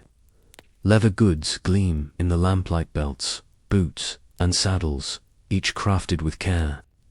Tables overflow with yerba mate gourds, silver jewelry, and hand-painted signs bearing the city's distinctive filetito style, bold and ornate. And always there is food. Empanadas steaming from hot ovens, sizzling beef grilled over open flames, the smoky aroma of coripan drifting across the stalls. But what transforms these markets is not only what is sold, it is what is heard. In the corners of plazas, musicians gather with bandoneons, guitars, and violins. Their melodies rise slowly, pulling couples into motion. The tango, born in Buenos Aires in the late 19th century, is more than a dance. It is a story told in steps, embraces, and pauses. And in the markets at night, it becomes the city's living language. To shop in such a place is to be part of a performance, A buyer pauses at a stall to listen to a verse sung with aching beauty. A vendor sets aside his work for a moment to tap his foot to the rhythm. Travelers watch as dancers glide across cobblestones, their shadows long under the lanterns, their movements precise and passionate. The market is no longer simply an exchange of goods, it is an exchange of feeling, of rhythm, of spirit. The tango markets of Buenos Aires remind us that culture is not confined to theaters or ballrooms. It lives in the streets, in the voices of vendors, in the smoke of grills, and in the music that spills into the night. To walk here is to see a city not only working, but living through its art, turning trade into celebration and necessity into beauty. Even today, as tourists gather in San Telmo's plazas and locals fill the cafes, the essence remains unchanged. The night market of Buenos Aires continues to hum with rhythm, taste, and passion, forever tying tango and trade into one dance beneath the stars. Havana, the beating heart of Cuba, is a city where time itself seems to move to rhythm. Its streets, lined with pastel-colored buildings and worn cobblestones, have always been more than passageways, they are stages. And when night descends, Havana's old town awakens with a market energy that blends trade, music, and spirit into one seamless dance beneath the Caribbean sky. As the sun sinks beyond the Malecon, the seawall that guards the city, lanterns and hanging bulbs flicker to life across the narrow streets of Habana Vieja.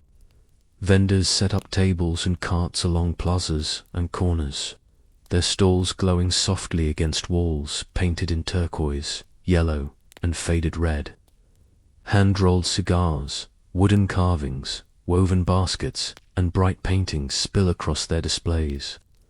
The market is as much an art gallery as a bazaar, each stall reflecting the creativity of Cuban hands. But it is food and music that carry the night. The scent of roasted pork and fried plantains drifts through the alleys, joined by the sweetness of sugarcane juice and the sharp tang of rum. Families gather around makeshift food stalls, sharing plates of rice and beans while musicians strike up a tune. The sounds of guitars, bongos, and maracas fill the night, joined by voices that sing son, salsa, and bolero. The music does not simply accompany the market, it defines it. Havana's night markets have always existed in the shadow of history. During the years of revolution and beyond, scarcity made trade difficult, yet people found ways to keep the markets alive. Stalls became places of resilience, where neighbors shared not only what they had, but their hope for tomorrow. Even in hardship, music never stopped.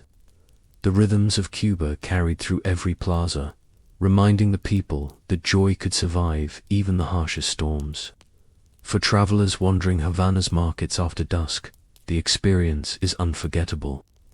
The laughter of children, the rhythm of feet tapping to the beat, the glow of cigar smoke curling into the night hall combine to create an atmosphere that feels suspended in time.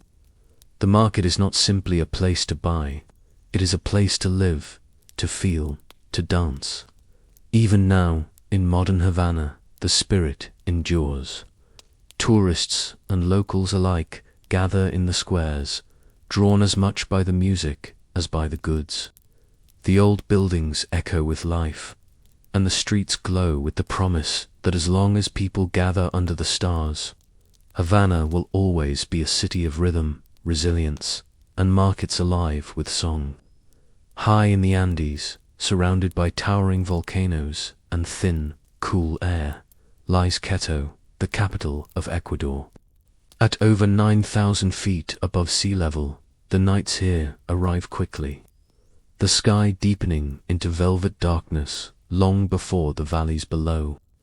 And in this mountain city, night markets have always carried a special resonance where indigenous traditions, Spanish influence, and Andean resilience all converge beneath the stars. As dusk falls, the plazas of Quito fill with soft light from torches and lamps. Vendors unfold blankets on the ground or set up wooden stalls, displaying goods that speak of both earth and heritage. Brightly woven textiles, ponchos dyed in deep reds and blues, hand-carved flutes, and jewelry made of beads and seeds line the pathways. The colors of the Andes, sunset orange, mountain green, river blue, seem to spill from the goods themselves. Food binds the market together. The scent of roasted corn or choclo drifts through the evening, alongside the aroma of empanadas fried golden and steaming bowls of potato soup known as locro. Vendors stir pots of canelazo, a warm cinnamon and spirit drink that cuts through the chill of the mountain night. Families and travelers alike gather around food stalls, warming their hands on clay mugs as they talk, laugh, and share stories. What makes Quito's night markets unique is the endurance of indigenous culture. The Quichua people, whose ancestors lived here long before the arrival of the Spanish, continue to sell their crafts, foods, and medicines. Shamans offer herbal remedies and blessings, while artisans weave textiles that carry symbols passed down for generations. At night, these traditions feel even stronger, glowing softly in the lamplight as if protected by the Andes themselves. Music is never absent. The haunting notes of the pan flute rise into the thin air, accompanied by the steady beat of drums. Sometimes dancers in traditional dress perform in plazas, their movements reflecting both ritual and celebration. For visitors, the experience feels timeless, both ancient and immediate, as though the Andes themselves are speaking through the market. Quito's night markets are not only spaces of trade, but of cultural preservation. They are reminders that even as the city has modernized, the spirit of the Andes endures in every woven cloth, every melody, every shared meal. To wander here after dark is to feel connected not only to a city, but to the mountains, the ancestors, and the traditions that still shape life beneath the Andean stars.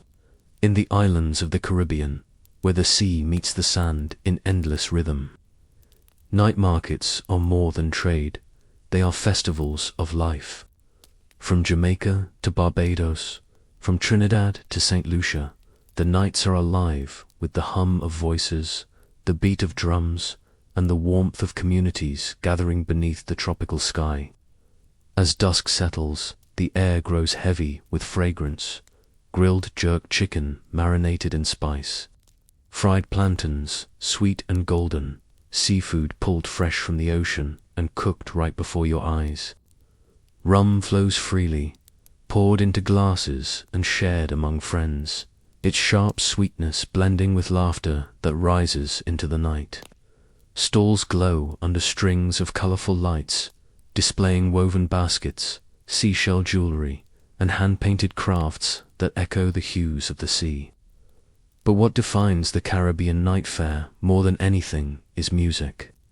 Steel drums, born from creativity and resilience, strike notes that shimmer like starlight. Calypso singers tell stories with wit and rhythm, while reggae and soca beats ripple through the crowds. In every corner, dance takes hold, feet moving, hips swaying, bodies carried by the pulse of the islands. The market is not simply a place of commerce, but a living concert where everyone is both audience and performer. The fairs also carry memory. Rooted in African traditions brought by enslaved peoples, shaped by colonial encounters, and carried forward by generations, they are spaces of resilience. At night, culture is not hidden, it is celebrated. Craftwork, food, and music all become a way of preserving identity, of saying, we are here and we are alive. For travelers, the night fairs feel like an embrace. The scent of spice, the glow of lights reflecting off the sea, the rhythm of drums, it all draws you in until you are no longer a stranger, but part of the celebration. To buy a carved drum, to sip a glass of rum, to join a circle of dancers is to taste the spirit of the Caribbean itself. Even today, these fairs remain central to island life. Whether small gatherings in village squares or sprawling festivals tied to carnival, they remind all who attend that night is not for silence, but for joy. In the Caribbean, the night market is a promise that as long as music plays and people gather, the island spirit will always shine beneath the stars. In Mexico City, the capital of a nation layered with history, the night markets carry echoes of an ancient past. Long before Spanish plazas and colonial streets, the Aztecs built their world around vast open-air markets known as tianguis. These gatherings, filled with food, goods, and ritual, did not end when the sun went down. Even today, their spirit lives on in the vibrant night markets of the city.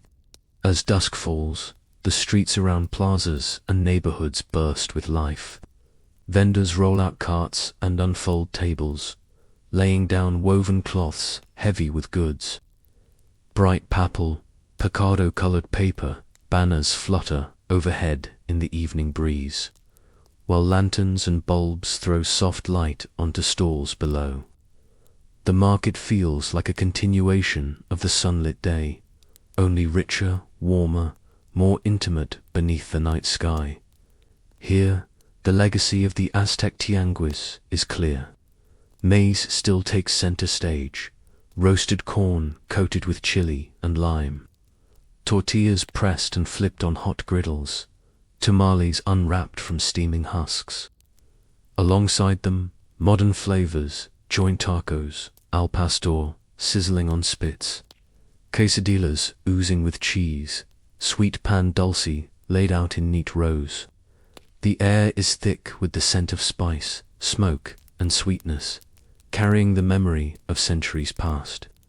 But food is only part of the story. The markets sell everything from embroidered blouses and hand-woven rebozos to pottery painted with vivid colors, toys made of clay, and silver jewelry crafted in designs that blend indigenous and colonial styles. Each stall is a piece of history, carrying forward traditions that have survived conquest, change, and modernity. The night also brings performance. Mariachi bands strike up in plazas, their trumpets and violins soaring into the evening air. Dancers in folkloric dress spin with skirts that swirl like blossoms, while fire jugglers and street performers entertain the crowd. For families, strolling through the market at night is both a necessity and a celebration, a chance to buy food, see neighbors, and immerse themselves in culture. In Mexico City's night markets, that tradition endures. Beneath strings of lights and the gaze of the moon, people gather as their ancestors once did, finding connection through commerce, food, and song. To walk through these markets today is to walk with history itself, to feel the pulse of the Aztecs, the resilience of the people, and the joy of a culture that has never stopped thriving after dark. New Orleans, a city built on the Mississippi River and shaped by the meeting of cultures, has always been a place where music and food define life. And nowhere is this more visible than in its French market, the oldest public market in the United States. By day, it bustles with vendors and tourists, but by night, it becomes something far more magical, a living celebration of Creole culture, jazz rhythms, and the enduring soul of the city.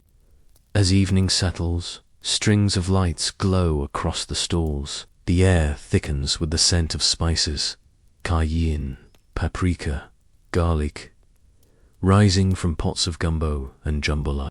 Vendors grill sausages, stir etouffee, and fry beignets until they are golden, dusting them with powdered sugar that floats in the night air like a gentle mist.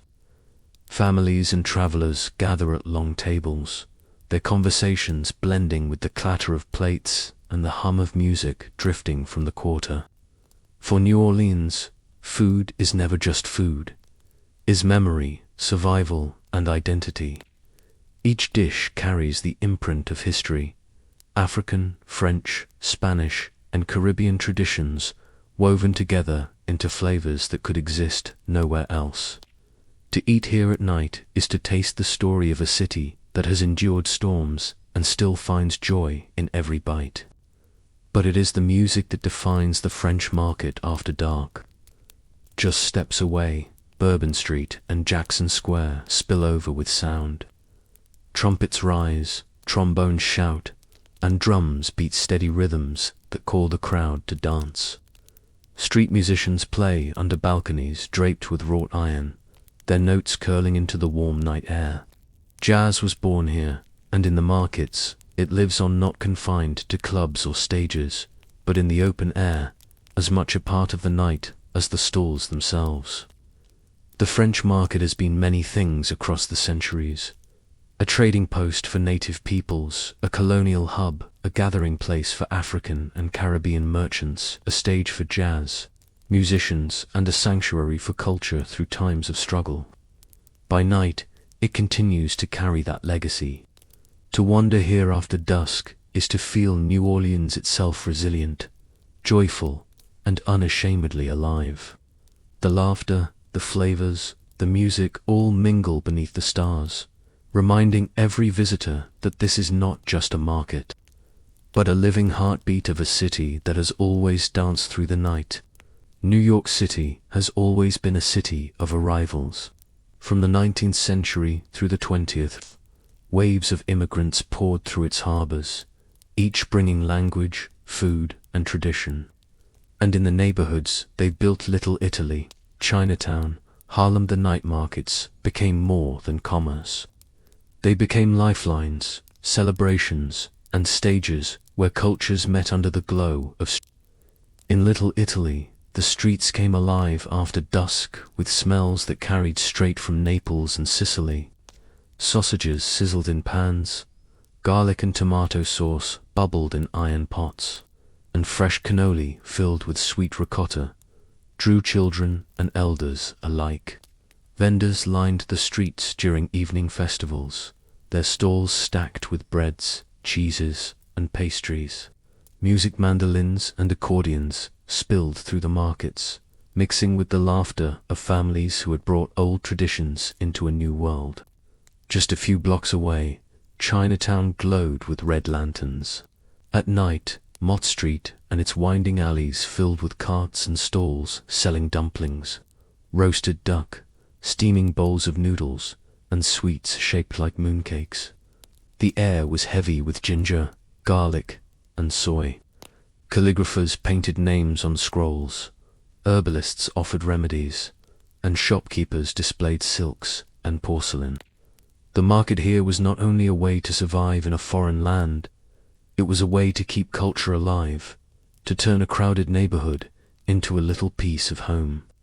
And then there was Harlem, where the night belonged to music. Street vendors sold food, fried chicken, collard greens, sweet pies, while jazz and blues drifted from clubs and spilled into the market. The 1920s brought the Harlem Renaissance, when poets, musicians, and artists turned the neighborhood into a beacon of creativity. At night, its markets reflected this spirit, blending commerce with culture, survival with joy. In each neighborhood, the night market was more than a place to buy food or goods, it was a sanctuary. Immigrants who worked long hours found comfort in the familiar smells of their homeland, in the taste of a dish that reminded them of family, in the sound of a song sung in their native tongue. The markets were resilience embodied, proving that culture could survive oceans, hardship, and change. Today, echoes of those markets remain. Little Italy still hosts festivals, Chinatown still glows at night with food and color, and Harlem still hums with music. They remind us that New York's identity has always been built from many hands, many voices, and many nights spent in streets where trade and tradition mingled beneath the stars. San Francisco, perched on the edge of the Pacific, has always been a city shaped by tides and migration. In the mid-19th century, waves of Chinese immigrants arrived during the gold rush, bringing with them traditions that would take root in the heart of the city. And in Chinatown, when dusk descended, the markets came alive in a way that lit both the streets and the spirit of a community. As the fog rolled off the bay and lanterns flickered to life, Grant Avenue and its surrounding alleys transformed. Strings of red lanterns swayed above the streets, their warm glow spilling onto stalls below. Vendors displayed bundles of herbs tied with twine, jars of dried mushrooms and roots, and baskets of fresh produce from nearby farms. The scents of ginger, garlic, and soy drifted through the air, mingling with the salt of the harbor breeze. Food, as always, was at the center.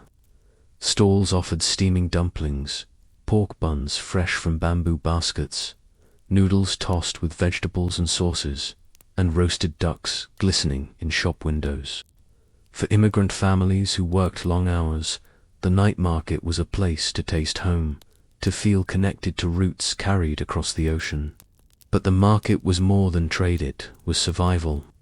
Chinese immigrants, facing discrimination and hardship, found in these night gatherings a space of community. Here, language was shared, traditions preserved, and strength renewed. The glow of lanterns was more than decoration. It was a shield against loneliness, a reminder that even in a foreign land, identity could endure. Entertainment flowed through the nights as well. Street performers played erhu, its haunting two-stringed sound carrying across the stalls, while storytellers recited folk tales under the glow of lamps. Festivals like Lunar New Year transformed the markets into spectacles of color and noise, with dragon dancers weaving between the crowds, firecrackers snapping against the cobblestones, and stalls overflowing with sweets and lucky charms. The night markets of San Francisco's Chinatown were not only cultural havens but symbols of resilience. They stood as quiet defiance against exclusion, proof that despite hardship, the community could thrive, create, and share its traditions. Even today, as neon lights mix with the glow of lanterns, the legacy continues. Food stalls, herbal shops, and festive celebrations keep alive the traditions carried across the Pacific more than a century ago. To wander here at night is to feel history breathing each flavor, each sound, each lantern whispering the story of a people who brought light with them and kept it burning through the night. Across North America, long before cities rose with glass towers and neon lights, indigenous peoples gathered in circles of trade, dance, and story.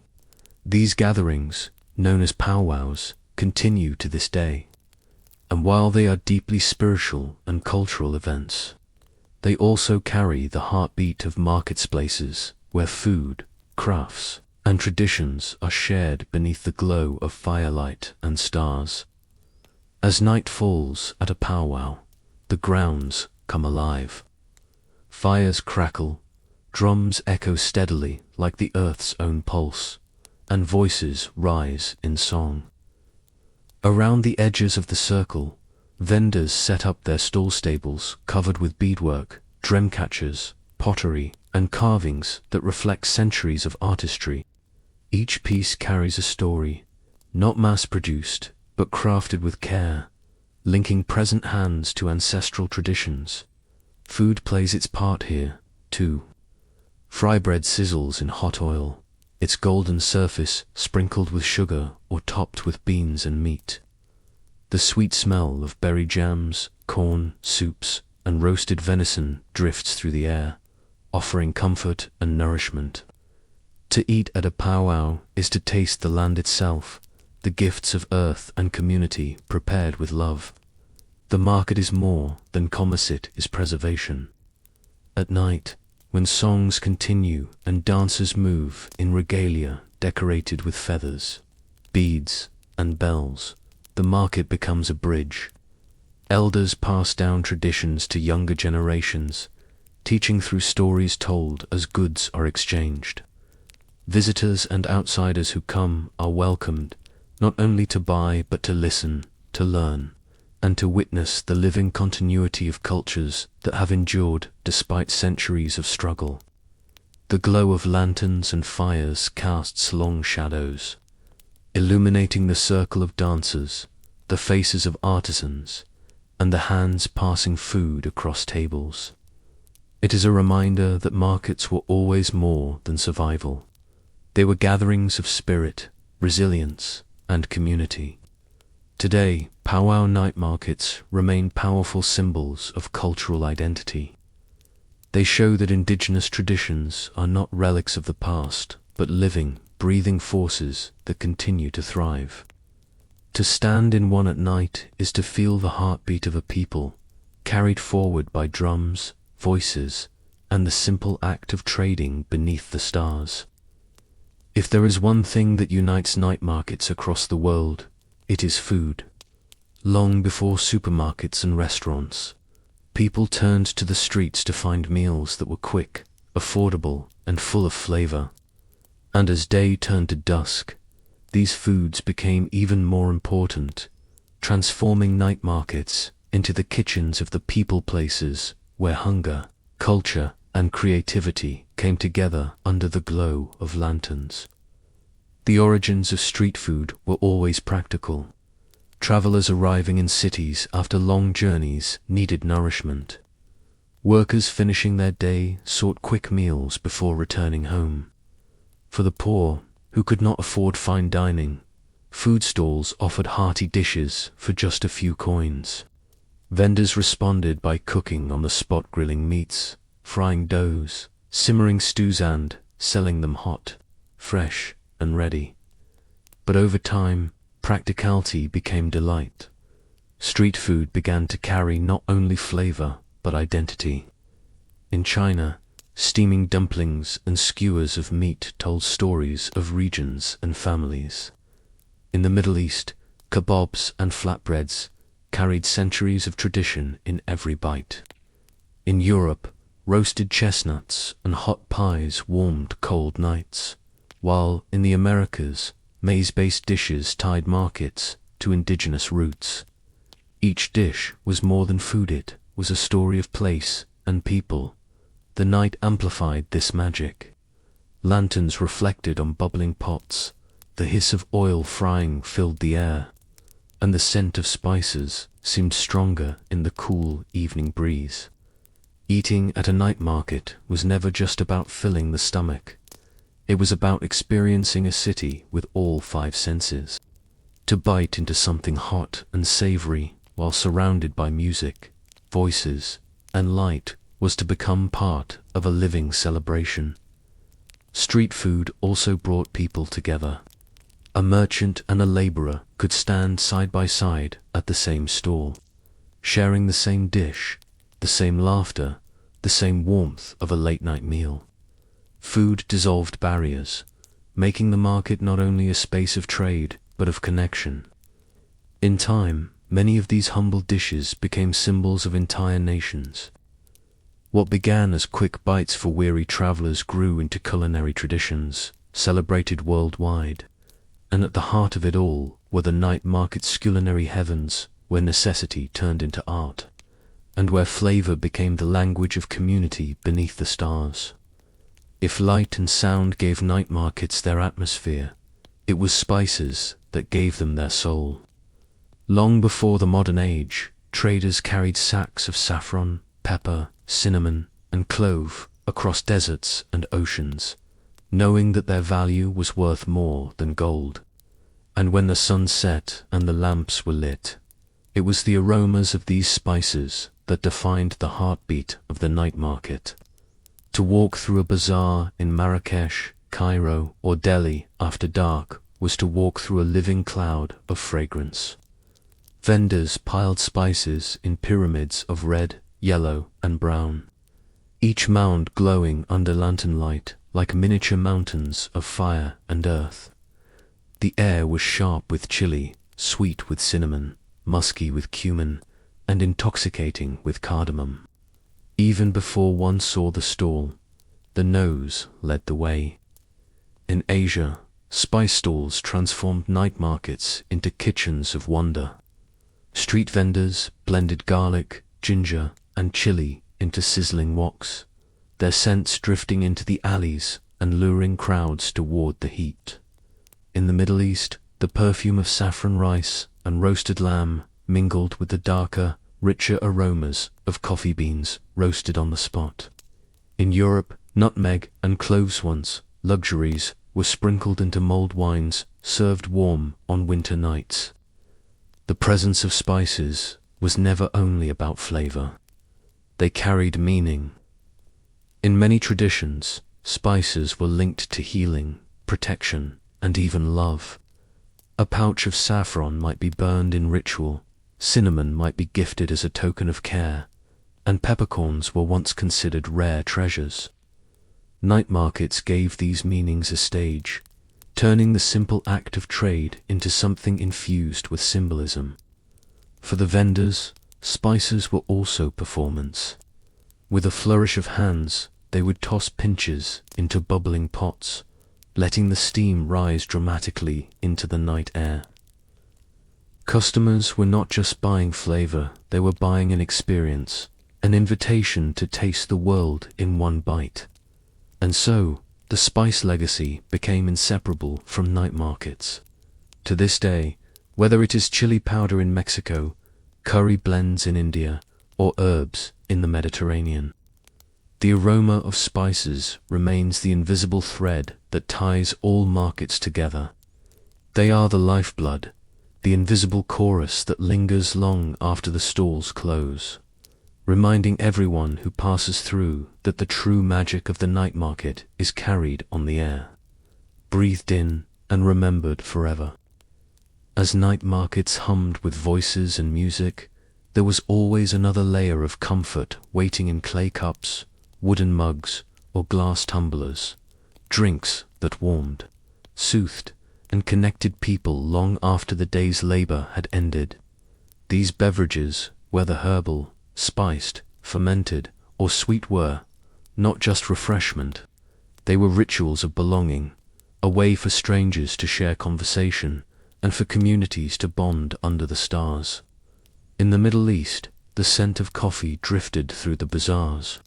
Roasted slowly over embers, its rich bitterness was tempered with cardamom, filling the night with an aroma as deep as the conversations it inspired. To sip coffee in a Cairo or Damascus market was not merely to drink, but to participate in a centuries-old tradition of hospitality and dialogue. In Asia, tea became the companion of the night. In China, steaming cups of green or jasmine tea were poured with grace, their fragrance blending with lantern smoke. In India, stalls offered masala chai, boiling with ginger, cardamom, and cinnamon. The sweet and spiced brew, warming hands and hearts alike. These drinks did not simply quench thirst, they invited pause, reflection, and connection. Elsewhere, more adventurous flavors appeared. In South America, vendors poured chicha, a fermented corn drink, and later, mate sipped through a metal straw, passed from person to person as a gesture of friendship. In the Caribbean, rum became both a drink and a symbol, poured into glasses as music rose and laughter spread. And in Europe, winter markets glowed with cups of mulled wine, infused with cloves and orange peel, steaming against the night air. Herbal brews also carried power beyond taste. Vendors sold infusions of mint, hibiscus, ginger, or ginseng as medicine as much as pleasure. A cup offered in the night market could calm a weary traveler, heal a cough, or spark energy for the long hours ahead. The drinks connected body and spirit, grounding people in traditions that blended nourishment with remedy. Yet what made these beverages most powerful was not their flavor, but their role in bringing people together. Friends huddled around steaming pots, elders shared wisdom over tea, and strangers became companions when passing a single gourd of mate. The cup was more than a vessel, it was a bridge. Even today, night markets around the world are never complete without drinks. Whether it is bubble tea in Taipei, hot sake in Kyoto, or iced hibiscus in West Africa, these beverages carry the same timeless role: to invite people to slow down, to share, and to feel part of something larger than themselves.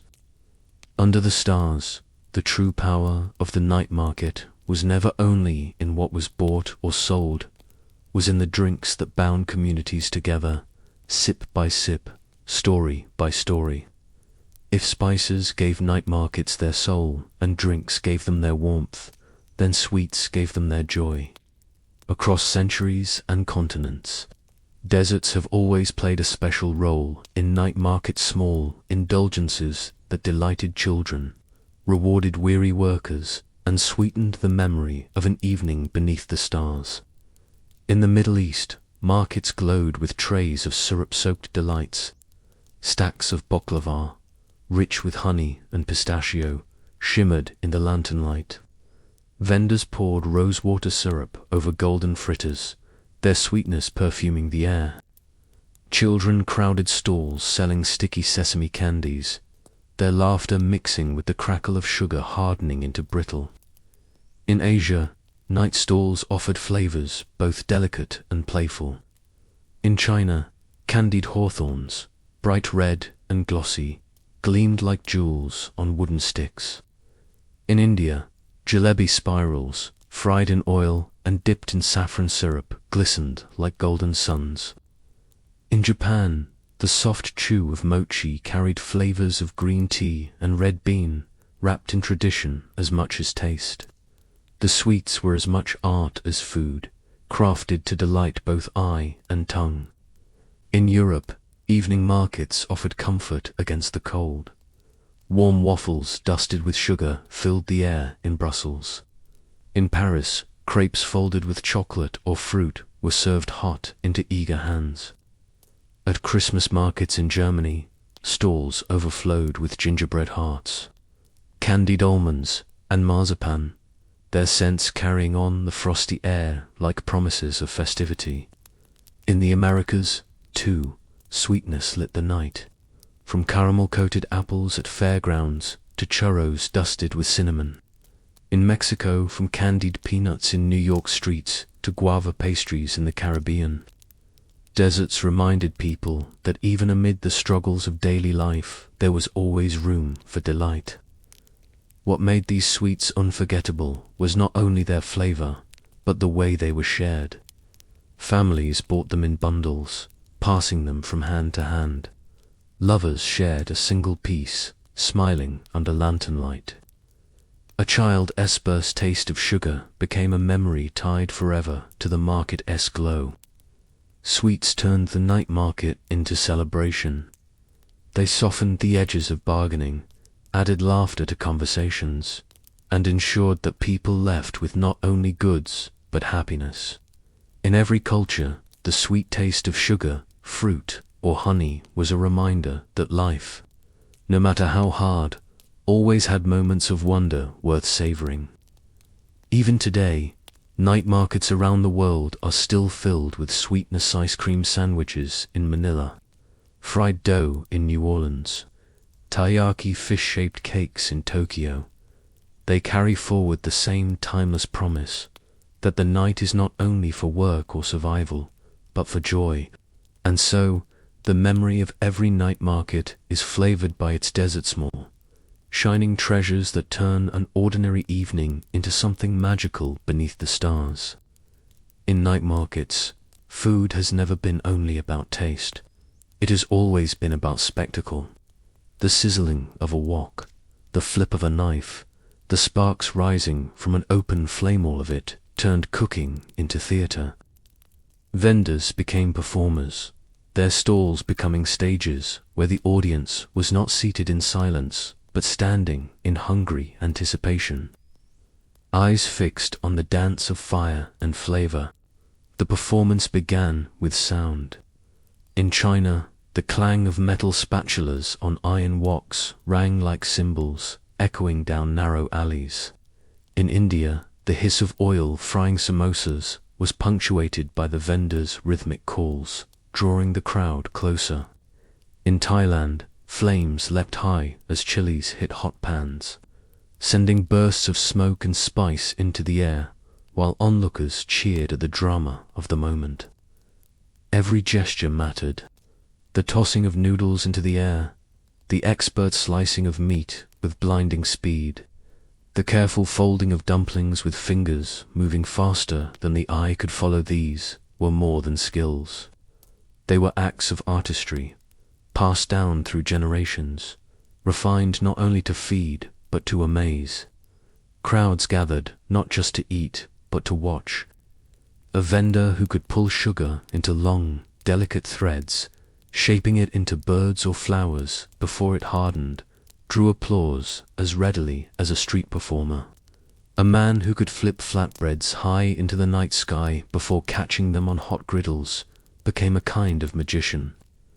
The food was delicious, but the show made it unforgettable, and woven into this spectacle was trust. To see the food prepared before your eyes was to know it was fresh, honest, real. Customers could smell, hear, and watch every step, each sense confirming the promise of flavor. The performance was not only entertainment, but assurance. Street cooking also turned strangers into companions. A circle of onlookers became an impromptu community, united in the shared delight of watching fire, flare, dough stretch, or broth bubble. In those brief moments, the line between seller and buyer blurred, replaced by something closer to friendship. Even today, the tradition thrives. In Taipei, Bangkok, Istanbul, and countless cities, vendors still cook with flair, tossing, flipping, and seasoning in ways that draw crowds. Smartphones may now record what once only the eye could catch, but the magic remains the same. The act of turning cooking into performance, of feeding not just the stomach, but the imagination. In every night market, the flames of the cooking fires do more than prepare food. They light up faces, ignite laughter, and remind all who gather that the simplest acts can become moments of wonder beneath the stars.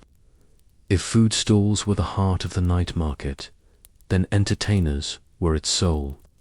Long before cinema or television, the market itself was a theater, and its performers transformed ordinary evenings into nights of wonder.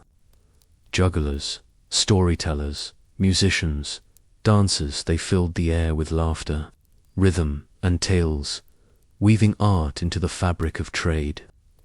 The jugglers came first, catching the eyes of children. With quick hands, they tossed knives, torches, or balls into the air, their movements illuminated by lantern light. Sometimes they balanced on stilts or spun fire, their tricks drawing circles of wide-eyed spectators who clapped and gasped at every flourish. The market was not only a place of buying, it was a carnival, alive with feats of daring. Storytellers held another kind of power. In Morocco, they gathered crowds in Gemma El Afine Square, their voices carrying epics of kings, saints, and tricksters. In Persia and Arabia, poets recited verses by heart, their words rolling like music through the souk. In China, wandering bards spoke of ancient heroes, their tales unfolding as shadows flickered on cloth screens in puppet shows.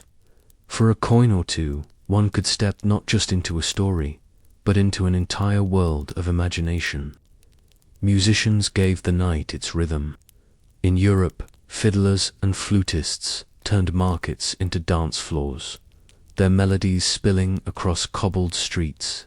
In Africa, the steady beat of drums called people together, their hands and feet joining in rhythm beneath the stars. In Asia, lutes, sitars, and flutes created soundscapes that matched the spice-laden, air-soft, haunting, and unforgettable. What made these performances extraordinary was their accessibility. They belonged to everyone. A noble and a beggar could stand side by side in the same crowd, listening to the same song, laughing at the same tale. Entertainment was not locked away in palaces or theaters. It was alive in the streets, offered freely, woven into the market's very breath. The performers themselves lived by the market's generosity. Some earned coins tossed into baskets, others were fed by grateful vendors, and many carried nothing but their talent and their stories from town to town. Yet their presence gave the markets their magic. Without them, a night bazaar was merely commerce. With them, it became a festival of humanity. Even today, echoes of those entertainers linger.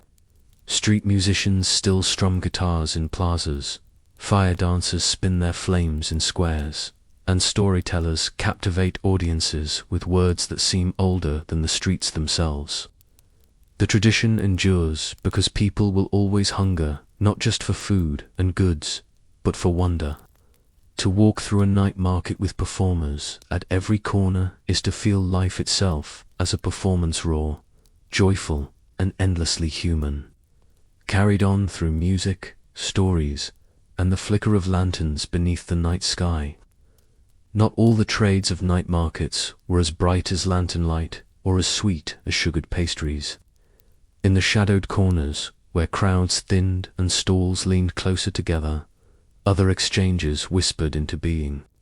Gambling, fortune-telling, and forbidden goods found their place after dark, giving the night market an edge of secrecy and intrigue.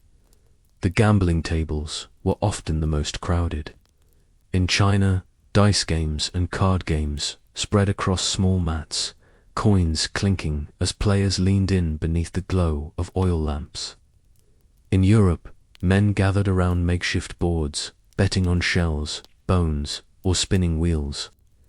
In the Middle East, wagers were placed on everything from wrestling matches to horse races, with the market as the meeting point for bets and payouts.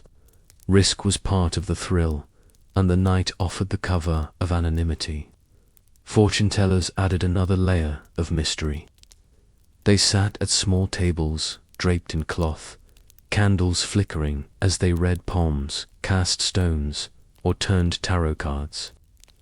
In India, astrologers traced stars on parchment, their voices soft yet sure as they predicted fates. In North Africa, seers offered charms to ward off evil spirits. For a coin, a visitor could peer into a future that shimmered with hope or with warning. There were also trades best left unspoken. Smugglers found cover in the night, slipping contraband through markets disguised among ordinary goods. Rare silks, forbidden books, stolen jewelry all passed quietly from one hand to another, hidden in the bustle. For some, the market was survival. For others, it was opportunity. The line between lawful trade and shadow commerce blurred in the flickering lamplight. And yet, these hidden trades were part of what made night markets feel alive. They reflected the full spectrum of human desire, for luck, for knowledge, for risk, for the things society tried to forbid. The laughter of gamblers, the hushed tones of fortune-tellers, the furtive glances of smugglers all blended into the market's hum, adding depth to its character. The market was not only a place of light and laughter, but also of secrets. It was a mirror of life itself, where joy and risk, hope and danger mingled freely under the stars. To wander its alleys was to step into a world both open and hidden, both celebrated and concealed, a reminder that the night, like humanity, always carries shadows along with its glow. Beyond the noise of bargaining and the aromas of food, night markets also carried a quieter magic, the patient work of artisans. By the light of lanterns, craftspeople displayed the beauty of their hands and traditions, transforming raw materials into objects that carried both function and meaning. In Morocco, Pottery stalls glowed with bowls and jars painted in blues and greens, their glazed surfaces catching the flame of oil lamps. In Turkey, carpets and textiles, woven with intricate patterns, hung like waterfalls of color from wooden beams. In Mexico and the Andes, artisans sat cross-legged, weaving ponchos and blankets dyed with the hues of earth and sky, their looms clicking gently as threads passed back and forth. The night seemed to heighten the beauty of these works. Lantern light softened the edges of wood carvings, polished the surfaces of brass and silver jewelry, and cast long shadows across baskets woven from reeds. Each item felt alive under the stars, carrying the story of the maker's hands. For artisans, the night market was more than a place to sell, was a place to be seen. Their craft was performance in its own way. A potter shaping clay at a wheel, a carver chiseling wood with delicate precision, a weaver pulling bright threads through a loom. These acts drew crowds as surely as music or storytelling. Customers did not just buy objects, they watched creation unfold. These crafts were often steeped in tradition. Symbols painted on pottery carried blessings of fertility or protection. Textiles bore patterns that spoke of family, region, or ancestry. Jewelry, carved from bone, stone, or precious metal, reflected both beauty and belief. To take home such an item was not only to acquire a possession, but to carry a piece of culture and meaning. For travelers, artisan stalls offered treasures unlike any other. But for locals, they were affirmations of identity, proof that traditions survived even as the world changed. The market gave artisans not only livelihood, but continuity, a stage where their ancestors' skills lived on in every stitch, every stroke, every design. Even now, in modern markets, artisans still gather under lanterns and bulbs, their crafts glowing with the same quiet dignity. To wander their stalls at night is to feel the thread of humanity stretching back through centuries, woven into pottery, cloth, wood, and metal. Under the moonlight, the marketplace was never only about trade, was about creation, about culture, about beauty preserved through the hands of those who kept tradition alive. Night markets were never just about food, goods, or entertainment. They were also steeped in rituals, small acts of faith, blessings whispered over trade, and superstitions that guided the lives of vendors and visitors alike. Beneath the glow of lanterns, the marketplace became not only a center of commerce, but also a space where the spiritual world brushed against the human one. In Asia, many vendors began their evenings with offerings. Incense was lit before stalls in China and Vietnam, the curling smoke rising like a prayer to ancestors for protection and prosperity. Small shrines sat quietly at the corners of Thai and Japanese markets, decorated with flowers, coins, and candles, inviting blessings upon the night's trade. Customers, too, sometimes bowed or touched charms as they passed, acknowledging that luck had its role in every bargain. In the Middle East and North Africa, prayers often shaped the rhythm of markets. As the call to prayer faded into the night air, vendors reopened their stalls with renewed energy, believing that blessings carried into every exchange. Amulets inscribed with Quranic verses or protective symbols were sold as eagerly as spices, bought not just as decoration but as shields against misfortune. Superstitions ran deep as well. In Europe's medieval markets, it was believed unlucky to haggle too aggressively at night, for it might invite spirits who lingered in the shadows. In Africa, certain charms were carried in pockets or tied to stalls to keep away envy or ill will. In South America, traders sometimes sprinkled drops of chicha or spirits onto the ground as offerings to Pachamama, the Earth Mother, before beginning their sales. For entertainers and storytellers, ritual also mattered. Words might begin with blessings, drums might be struck in patterns meant to ward off negativity, and fire dancers often whispered prayers before lighting their torches. The night was powerful, beautiful, but also unpredictable, and ritual gave people a way to feel safe within it. These traditions reminded all who entered that the market was more than a physical space. It was a meeting point between the human and the divine, the earthly and the unseen. A bowl of soup, a string of beads, a loaf of bread, all carried not only flavor or function, but also layers of meaning shaped by belief. Even now, in modern night markets, echoes of these rituals remain. Incense still burns, charms still hang from stalls, and blessings are still spoken quietly by those who believe prosperity comes not from trade alone, but from the unseen hands of fortune and faith. To walk through a night market filled with rituals is to sense that something greater lingers in the air, that beneath the sound of bargaining and the scent of spices lies an invisible presence, reminding us that every act of trade is also an act of hope beneath the stars. In every city, the marketplace was more than a place to buy and sell. It was the center of life itself, the space where people gathered, stories were exchanged, and bonds of community were woven beneath the glow of lamps and the hum of trade. At night, when walls and gates closed and homes grew quiet, the market remained alive, beating like a heart at the center of the city. For families, it was an evening ritual. After long days of work, they walked through stalls together, buying food for supper, or simply sharing time amid the glow of lanterns.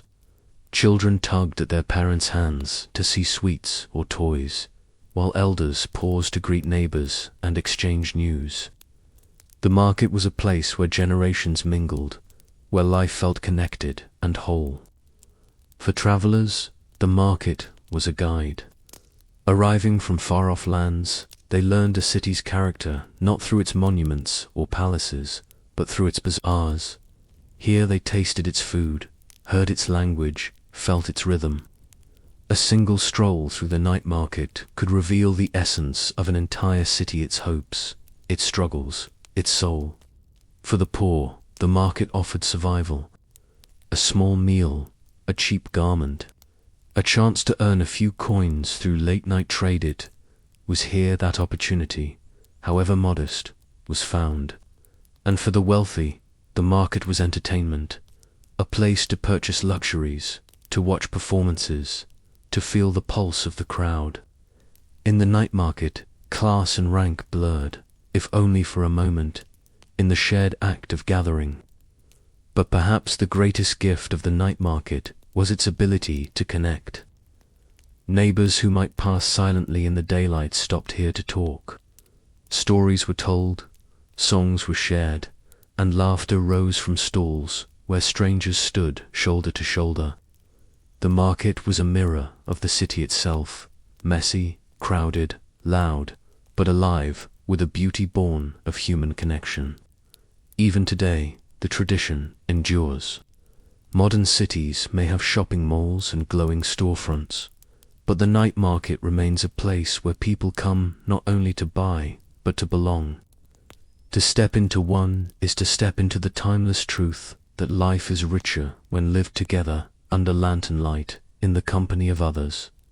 The night market was always more than trade.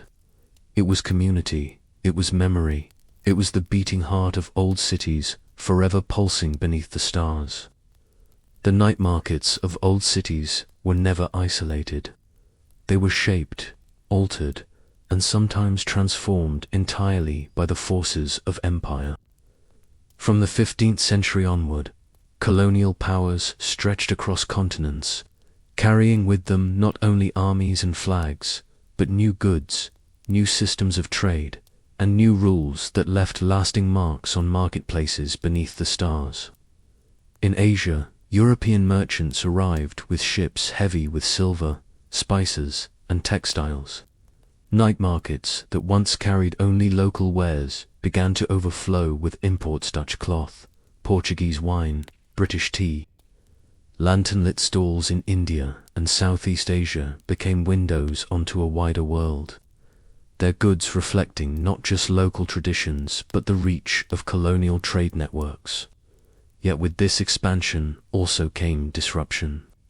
Many artisans and small traders struggled as colonial economies forced them into systems designed to serve distant empires rather than local needs. In Africa, markets that had long thrived on regional exchange were reshaped by colonial control. European traders demanded palm oil, cocoa, and rubber, altering the flow of goods and labor. Yet the night markets still endured, adapting as they always had, preserving traditions of food, craft, and music even as their landscapes changed under colonial rule. In the Americas, colonial powers created entirely new marketplaces, blending indigenous, African, and European influences. Night markets in the Caribbean carried not only local produce, but also the legacy of forced labor and trade routes that tied sugar, rum, and spices to the global economy. Yet alongside this history of hardship, the markets became places of resilient spaces, where enslaved and free communities alike kept their cultures alive through food, craft, and music after dark. Even in Europe, colonialism reshaped the very concept of the night market. Goods from across the world, pepper from India, chocolate from Mesoamerica, tobacco from the Caribbean, appeared on stalls in London, Paris, and Lisbon. The glow of lanterns in European markets now illuminated products that had crossed oceans, their presence both a marvel and a reminder of the vast systems of power behind them. The colonial impact was profound, but not absolute. Night markets endured because they were grounded in people, not empires. Even as global forces shifted what was bought and sold, the essence of the night market remained. The gathering of neighbors, the sharing of food, the hum of human voices after dark. Today, when we walk through modern markets filled with goods from every corner of the globe, we see both the legacy of colonial trade and the resilience of local traditions. The night market tells us a story that is complicated and layered of empires and exploitation, but also of adaptation, endurance, and the human spirit's refusal to let culture fade beneath the weight of history. For centuries, night markets were the lifeblood of cities. They fed families, sustained communities, and carried culture from one generation to the next. But in the modern age, their glow began to dim. As malls and supermarkets rose across the 20th century, the role of the traditional night market shifted, sometimes shrinking into memory. The change came with convenience.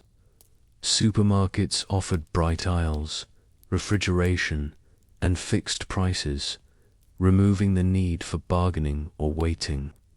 Shoppers could buy everything under one roof, without the dust, smoke, or noise of the streets. For many urban families, this new way of shopping felt modern, efficient, and secure. Malls added another layer. They became symbols of progress, air-conditioned palaces of glass and light where goods were polished and global brands promised status. In cities like Bangkok, Istanbul, and Mexico City, malls stood as monuments to modern consumer culture. Slowly, some of the old markets lost their crowds as people sought comfort in escalators and tiled floors rather than lantern-lit alleys. For vendors, the shift was often painful. Small traders who had sold in night markets for generations struggled to compete with corporate chains. Crafts and local foods were pushed aside for standardized goods. Many young people, drawn to the modern world, saw market life as outdated, leaving traditions at risk of fading. And yet, decline never meant disappearance. Even as supermarkets spread, night markets clung to life in the cracks of cities. Some shifted to weekends, others to festival days. Some survived by specializing in foods and crafts that supermarkets could never replicate. While the scale changed, the essence endured, because no aisle of fluorescent lights could replace the atmosphere of music, spice, and laughter under the stars. The decline of traditional night markets is a reminder of change. Cities grow, technology advances, and commerce evolves. But it also reveals something deeper, that while people may adapt to modern convenience, they still hunger for connection, tradition, and the simple magic of gathering. And so, even in the age of malls and supermarkets, the night market has never truly vanished. It waits at the edge of modern life, smaller perhaps, but still glowing, still alive, still reminding us of a world where trade was more than transaction, and where the night carried stories as well as goods. Though the rise of malls and supermarkets dimmed the glow of many traditional markets, the story did not end in silence. In the late 20th and early 21st centuries, something remarkable happened. Night markets found new life, reborn not only for locals, but for travelers seeking culture, flavor, and atmosphere that no modern store could replicate. Cities around the world began to embrace their markets as treasures of identity. In Taipei, Shilin Night Market grew into a global icon, where endless food stalls served everything from oyster omelets to bubble tea. In Marrakesh, Gemma LFNA was recognized by UNESCO as a masterpiece of cultural heritage, drawing visitors who came as much for the storytellers and snake charmers as for the goods. In Bangkok, floating night markets became destinations, their glowing boats attracting tourists eager to photograph and taste traditions still alive on the water. Tourism fueled revival, but so did pride. Communities recognized that their markets were not relics, but living expressions of culture. Local governments began to preserve, promote, and sometimes modernize them, installing lights, organizing vendors, or advertising them as cultural attractions. What had once been everyday commerce for survival became celebrated as heritage, as experience, as something precious to share with the world. Yet revival was not without tension. For some, the transformation into tourist attractions threatened authenticity. Goods became souvenirs rather than necessities. Performances became staged rather than spontaneous, and prices rose for the sake of visitors rather than neighbors. The night market, once a place of intimacy, sometimes risked becoming a spectacle. Still, even in these changes, the essence endured. The smells of grilling meat, the colors of handmade crafts, the rhythms of local music, these could not be erased. Travelers discovered the wonder of eating shoulder to shoulder with strangers, of bargaining with a vendor, of walking through lantern-lit streets alive with energy. For many, the night market became not just a stop on a journey, but the memory they carried home. Tourism gave night markets a second life. What was once threatened by modern convenience now thrives again, glowing brightly across cities and villages. And though their purpose may have shifted, their magic remains unchanged, to remind us that the market is not just a place of buying, but of living where food, culture, and community continue to shine after dark. In the 21st century, the hum of the night market has found a new echo, not only in lantern-lit alleys, but in the glowing screens of our homes. As cities modernized and the internet spread across the globe, commerce began to shift into a realm of clicks, swipes, and digital stalls. Today, e-commerce platforms are often described as the new bazaars, carrying forward the ancient rhythm of trade in an entirely different form. On these digital marketplaces, one can find nearly anything: food, clothing, books, jewelry, tools. Just as in old markets, vendors set up their stalls only, now they are storefronts on apps and websites, reaching not hundreds in a city square, but millions across the globe.